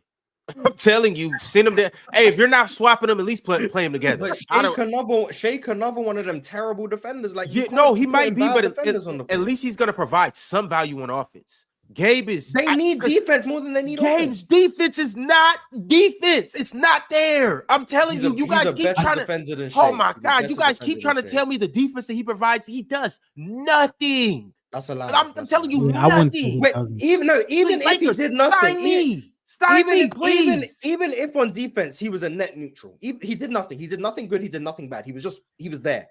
Shake Milton is a bad defender. I get that, but at least he's gonna provide you some offensive value. They don't need offensive firepower. They don't need extra offensive punch. They need defense. Their offense is fine. They don't need offensive punch. I'm not saying that their offense isn't fine. I'm saying if you're a neutral on defense and you're nothing on offense. I mean, I get what you're saying, but I'm just saying, like, for Davion Mitchell. I also don't think Gabe should be playing. So, like, I just don't think they have options. They in a bad situation. That's where I'm at. I don't think they have options. Like, beyond Max Christie, Austin Reeves, I don't like their guards. Like, really play Dalton more, I guess. I mean, it's so sad that both Phoenix and Los Angeles are in the same situation. Give you elite shooting. Mars, I don't know. I'm just saying, Gabe's not the way. This is all I know. Don't think there's much we can really do, and that's why the Lakers keep getting brought up. I don't think there's much we can do to really change the perimeter defense. And I think Dorian Finney-Smith starting would change it a little bit more, but then we still have to think of Austin Reeves and LeBron James and how they don't play as well defensively. They're not good in transition. And now that teams are starting to realize that, they're going to try and get in transition as much as possible. And they're going to keep attacking that. John, I don't know. Rank the 4 California teams, 1 through 4. Pen, we got to get back to the quick. Super. That's quick. I can do it real quick. I can do it real quick. Clippers, Lakers, Warriors, Kings. Damn. Okay. You think the Kings Damn Kings and the Warriors? That's crazy. The Warriors are the worst. Damn team. King. The Warriors are the worst team in California. Dennis Schroeder not working out. Not what you asked for. That's all insane. right. Classic said, I like the Cavs tonight, but Darius Garland scares me. I think he's going to be unplayable tonight. I don't know. I am not concerned. I'm curious to see how Darius Garland operates against this OKC defense. I don't think he's going to be unplayable, but I do think it's possible that he becomes. It's very possible. But I don't think he's going to be, but I do think it's possible. Jay Got Game said, if Chet and Caruso are playing, do they clear against the Cavs? Because right now, I like Cleveland to win tonight. I think Chet changes things. I'm not clear is hard, but yes, they're better. I think they're better right now. That's the crazy Chet part. Changes everything. Maybe I'm just really high on Chet. Like me and John D were talking about it on Sunday. I agree. Yeah, me and John D were talking about on Sunday. I think we're both just really high on Chet. Like I think Chet is one of the best players in the league. So like, he is. Maybe that's we spoiler alert. We had him over Anthony Edwards. Here's my thing though. I just don't know how much he makes a team that's already very, very good better. Like, do they go from very, very good to just clearly the best team in the league? But like, what does Chet make him? Something that's very intriguing. That's what I think he is. That's why I think they have not Kevin Durant and Chet line up together. He's Kevin Durant on the 2017 Warriors. Basically, he makes a really, really good team unbeatable. His defensive rating is that the greatest take in PC history? I would say. Yeah, but people are gonna hear you say Chet is KD, and I'm like, oh my god. But like, yeah, that's people are stupid. Let them think not that. Just from like a statistical profile, not like their defense is already like 10 points better than league average. It's now going to be 15 points better than league average. Like, I'm not saying that's going to happen, but like from everything he provides, like any potential weaknesses OKC may have, he addresses them. Like every single one. Like, he might not make them 5 points better because, like, at some point you're not going to have a 17 net rating. Like, we got to understand that. But, like, just in terms of, like, on the court, the product, he makes any defensive flaws better. You now have double big lineups available to you. You now have this 5-out offense with a stretch big. You now have someone who can drive closeouts at 7-1 and finish over the top. Like, he just adds whole new layers to everything. It's oh my god. All right. Hunter just sent through a $10 super chat. He said PWAT all defense. Peyton Watson. He's awesome. He's so good. Definitely a good defender. He was another guy I was very high on. Arguably the best player last night. But I'm not gonna lie. Besides Scoot Henderson, I'm not gonna lie. I've been hitting on a lot of these young players, so I've been trying to say a good. Check you out, Mars. You're gonna miss on Ace Bailey, but check you out. Oh yeah, he's another one who I'm running the risk of. Yeah. Speaking of Mars, Cueto from Mars. The real person from Mars said, Pinsare basketball brought me here. Great panel. Cavs guards, I don't think they can deal with the OKC defenders' length. Pause. Cavs, lucky, no Chet out there. Yeah, big shout outs to this dude. Always very generous with the super chats on our channel as well. I'm really happy supporting the panel. That's cool. Shout out Cueto. I hope I'm saying it right. Cueto. I've always said Cuato, man, but I could be Cuato. wrong. Shout out Cuato and shout out Pensari Basketball. If you're not subscribed over there, go over there, and everybody else in the room. Chilltown Hoops, Mars Talk Sports sometimes. And John D, what's your channel? At the Buzzer Sports, man. Daily content, scouting reports, all that. Finally monetized. Go to 1K monetized. subs, man. Go to 1K subs. Big time. Y'all get him to 2K today. John D hit 1K subs and started ignoring my messages. He became big time. Oh, he's big time, you Yeah, want? Yeah. Big time. I don't know what Like, That's big what I'm time. talking He was about. wild. I was like, Oh, oh my god, this is how it I don't know what is. he's talking about. Hey, John, no flex idea your what he's muscle. talking about. Flex your muscle. Big time enough, John. Kyle Martinez said, Ron, you a hater. He said, read my super chat and don't let Penn off the hook. You already read it. He said read my member chat, but Did I let you off Yeah, the it was hook? the Fred VanVleet. I meant No, but Thompson did I thing. let you off the hook? No. All right, Kyle, I got you. Drink More Water said Ryan Dunn is regressing back to the man to the mean hard now. I don't want to see players fail, but I never believed in his shooting. Him at 30% is a miracle. Damn. If I'm not mistaken, was today January the 8th? Ryan Dunn has been in the league for 3 months. He's regressing. Are we serious right now? That's what we're doing? Give me a break, man. he's not saying he's regressing. He's saying the shooting that he was putting on at the start of the season, the 40%, which we all knew wasn't. Which we all knew that's wasn't what he's saying. legit. That's all he's saying. But that's He's not saying he's regressing. regressing. No, He's saying Mars. regressing to the mean. Like regressing to the mean means if I know what the goes, mean is. That's the if middle. someone goes 8 for 10 from 3 and then they go 2 for 10 the next game, they regret. Even then, that would still be. But then he said 30% is a miracle, though. Yeah, because he was And it is, 20% 'cause in he college. shot 7 threes in college. He was 20% in college. But how do we know what his mean is in the NBA? Regressing to the mean, like he's a bad shooter again. That's what he's saying. He's a bad shooter. Okay. Ryan Dunn is a non-floor spacer. That's what he's saying. He's not saying he's become a worse player. He's saying he's regressed back to where he probably was all along. He just had a nice stretch.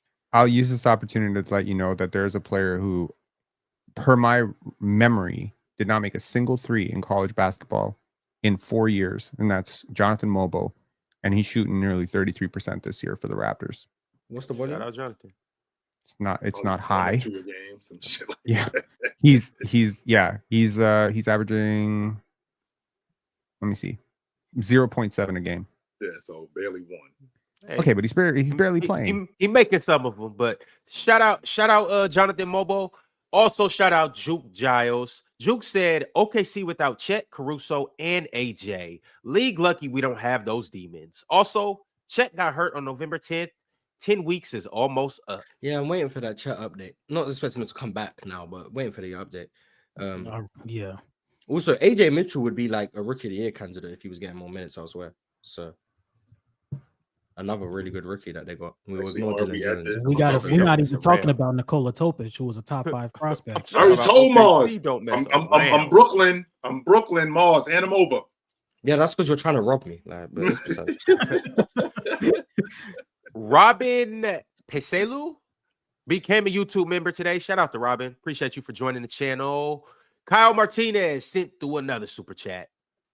Kyle said, hopefully next year our lineup looks like number 1 or Reed at the 1, a minute to 2, Dylan at the 3, Jabari at the 4, and Alpi at the 5. I don't Dylan. I don't like that lineup. I'm gonna be honest. I think realistically, I think we're at the point where Jalen Green is going to be here until they genuinely don't think he can do anything. Like They're not that's what giving I up on him, genuinely Mars. They I not. I think Jalen Green is here for the long term. 22 As years long old, as they're like not he's an giving up NBA on player in their eyes. him. No way are they giving up on him until they realize that he can't do it anymore. Yeah. Kenny Jungla became a YouTube member today. Shout out to Kenny. Appreciate you for joining. Realist Uno Dos Tres said, we now know why Dwight wasn't in the top 75 because he said free Palestine. Shaking my head. NBA is run by Zionist commissioner. What happened to free speech? That's not why. Yeah, I heard Dwight talk about that. Have I been mispronouncing Palestine my whole life, or did I say Ron? Palestine, but I mean, I say Palestine. What's Palestine? Yeah, I heard Dwight talk Okay. about that. I can't say I'm surprised. Like, let's just I'll say that. I can't say I'm surprised. Sorry, Penn. I have an accent sometimes. Keanu Richards became a YouTube member. Shout out to Keanu. Unlimited Z said, man, if other teams have players that turn into prime clay in the playoffs like Jimmy does, man, Miami Black Voodoo Magic. Yeah, they do. Their role players caught fire in 23. I don't know if y'all believe in like that sort of that. One of the interviews that I think Kyle Lowry and Nick Nurse, that one of the things that they said when being in the locker room with Kawhi Leonard was you had belief that your guy was better than their guy, right? I think that matters a lot. When you talking about AAU tournaments and you look down and your best player stacks up with their best player, you like, okay, let's keep it close. He's going to take us home, right? Yes, we got a shot. Jimmy Butler to me is like star adjacent, like superstar adjacent. He may never have the accolades of a LeBron or, you know, like, but energetically he feels like that type of player. Jimmy's like a Mamba mentality in your locker room type of player. But we've seen like, that already, though, Penn. We've seen him in the NBA championship stack up. He's not scared. He's not scared of anybody. And you know what? That permeates through your locker room. Teams take on the identity of their best players. Jimmy Butler is fearless. Jimmy Butler is relentlessly aggressive. And I think that those are two things that lead to championships. Jimmy Butler is accountable defensively. He's very accountable defensively. He holds guys accountable, and he's very blunt. He's very honest. You know, I don't know, man. I think the world needs more Jimmy Butlers, more people who are willing to be honest. He's not happy. He's letting you know he's not happy. Some people want him to be political about it. Shit. Ask him, can you get your joy back for basketball? And some people are saying, shut up. You making $50+ million. How dare you not have joy for basketball? I don't know. Shoot, but wherever he goes next, watch out. That team's going to be scary. Sounds like in Miami. I like living here. I just don't want to live here with you no more. That's what that sounds like. Hey, Jimmy, I done been there. But Context Clue said, has Quentin Grimes always been this good? Also, Zion looked good last night, but he needs to improve in the mid-range. Yes, Zion did look good. Oh, I don't know if you're expecting Zion to really expand his range at this point. Huncho, aka Huncho. Huncho said, you just can't talk about Harden with Chilltown. He's just too boneheaded to understand, really. Old man wants to give Rudy paint touches. Enough. You can't stop talking about me. I for real think like when I'm not around, like when the show's not on, like I'm in your head. You just can't stop talking about me. You think he got a Chilltown poster? I 100% believe he does. Yes. Yes, he does. He can't stop talking about me. He can't. Hey, shout out to them Chilltown posters, for real. Love TJ became a YouTube member. Shout out to TJ. Appreciate you. Nico said, is there a stat that measures how many turnovers you make opponents have? Yeah, you can. Yep. There's a stat for forced turnovers. Hunter, unless you're talking about like the arbitrary ones, then. And I'll guarantee you, Case and Wallace is right at the top of those. Physically forced turnovers, like you getting steals, deflections, you not making people like dribble it out about, like those things count. But like when you make people second guess something, they throw a bad pass, like that's not gonna travel stuff like that from like across the court, for example. So like those arbitrary ones, not so much. But is it regularized adjusted defensive turnovers? Is that the stat? I think it is. I don't know the name of it. I'm gonna be honest with you. That might be. I'm gonna be honest. I don't know though. It might be. I don't know the name of it. I just know I've seen it. So I'm gonna look it up. Hunter 3200 said, Mars, a while ago when talking about the best players in 5 years, you said Giannis will be a full-time center. Can you expand on that? Yeah, I think as the league becomes more athletic, more versatile, Giannis will be a full-time 5 where you have him guarding in pick and rolls more often, so that gives you more flexibility. It also gives you more shooting and speed alongside Giannis, which is, I guess, more beneficial as opposed to having another 7-1 anchor like Brook Lopez next to him. And I think you have Giannis at the 5, it just causes more mismatch problems. And I think with Giannis's development as a face-up player, mid-range player, and he's getting better as a screener as well. I think he's making that transition more to the full-time 5. He's playing more Giannis and Bobby Portis lineups, which I don't like, but he is playing more full-time 5, it appears, anyway. So I think they're steadily making that transition as Brook Lopez is playing less and less. And I think within a few years, that will be the full-time situation. Produced by P said Chet already has more missed time than time played at this point. missed his first full season, played all of last season, and then has missed like 2/3 of this season.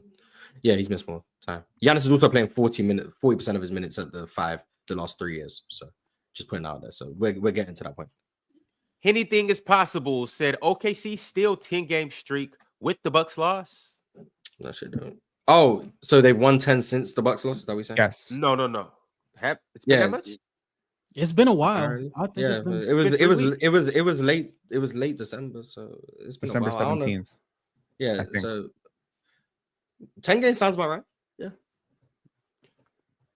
Hey, They ain't undefeated against the Easter. I'll say that. Even if it's 15-1 in your last 16 games, that's still impressive. Yeah, but they lost to Crazy the East. impressive. They lost to the Bucks. They've lost to an Eastern Conference team. Yeah, That's true. Yeah. But wait, does that game count? No, Nah. It doesn't count. but we saw it. So yes, it counts. They lost to an Eastern When Conference was that last date, see it. Mars? So I heard it see correctly. Never happened. December 17th. December the what? Yeah, So 17th. December 17th. So they beat Orlando, they beat Miami, they beat Washington, they beat Indiana, they beat Charlotte, they beat Memphis, they beat Minnesota, they beat the Clippers, they beat the Knicks, and they beat the Celtics. That's 10 games. Okay, yeah. So December 17th. Okay. Shout out to him. Kareem NYK 2001 said chill 50 check. Mars 50 and keep going, chill. There we go. Now we back to hating. There we go. That's what we need. Yeah. It was weird when he wasn't hating on me. Marcus FRM 626 said Amin is the best player on the Rockets. He's not, but okay. I'm really not mad at that. I swear I'm not. I'm You not must- saying you it. 'Cause must I'm not be an respect- Alperen I'm not saying Sengun. it because I'm a respect what Şengün did last year. But We can have a conversation. We can talk about it. We can talk about it. It's not. I don't He think not- it's very much like what Mars. It's very much like what Mars was talking about yesterday with Paul George and David West. I think we can have a conversation. but yeah. Hey, chill. Well, He's Roy not hit it. ringing the doorbell. He's not ringing the doorbell. He's not kicking in the door, but He right there. I see him on my doorstep. he's knocking. Yeah, he right outside. MP13 said just swap Zach plus Lonzo and trade Jimmy plus Terry. That's what I looked at, but then I realized Terry Rozier is making 26 million next season as well. I was like, oh, I don't want that. But that's what I was looking at. Zach and Lonzo for Jimmy and Terry Rozier. Player's choice. Merry All right, Christmas, chill. Later, fellas. Player's I'll see y'all choice. tomorrow. All right, Jill. All right.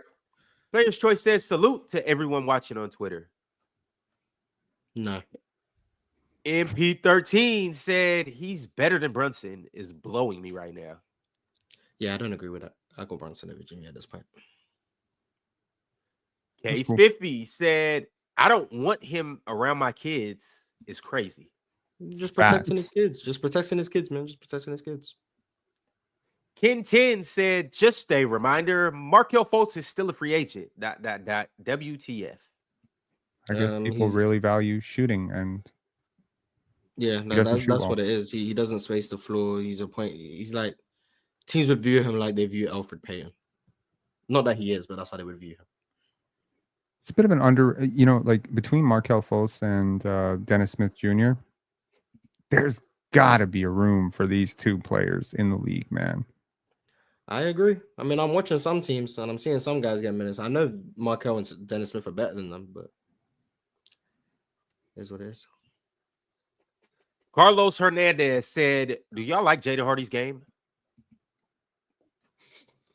As a spark Not plug off the particularly. bench, Yeah. Yeah, it that- depends what you're saying. Do I like his game for what? Like for what purpose? I like someone the game. who can come in and give you score points when you need them. Yeah, he has a level of shot creation and shot making that Dallas don't really have right now, which is valuable. But generally in a playoff setting, not so much. I think he became borderline. he had some good moments last He year. also had some really bad moments in the playoffs last year. So it's So take. that's like, to me, he's a perfect 10th or 11th guy on your bench where you can sort of test it out. You can test the water, see if he has it that game, and if he's got it going. Like, yeah, that's a tremendous value to your team. But when you got Kyrie Irving, you got Luka Doncic, you need defense, big time. All right, y'all. 1K David also said, get them likes up so y'all know what to do. It was amazing podding with y'all, and we will see you on the flip side Thursday morning. Merry Christmas. Peace. What's good? Peace.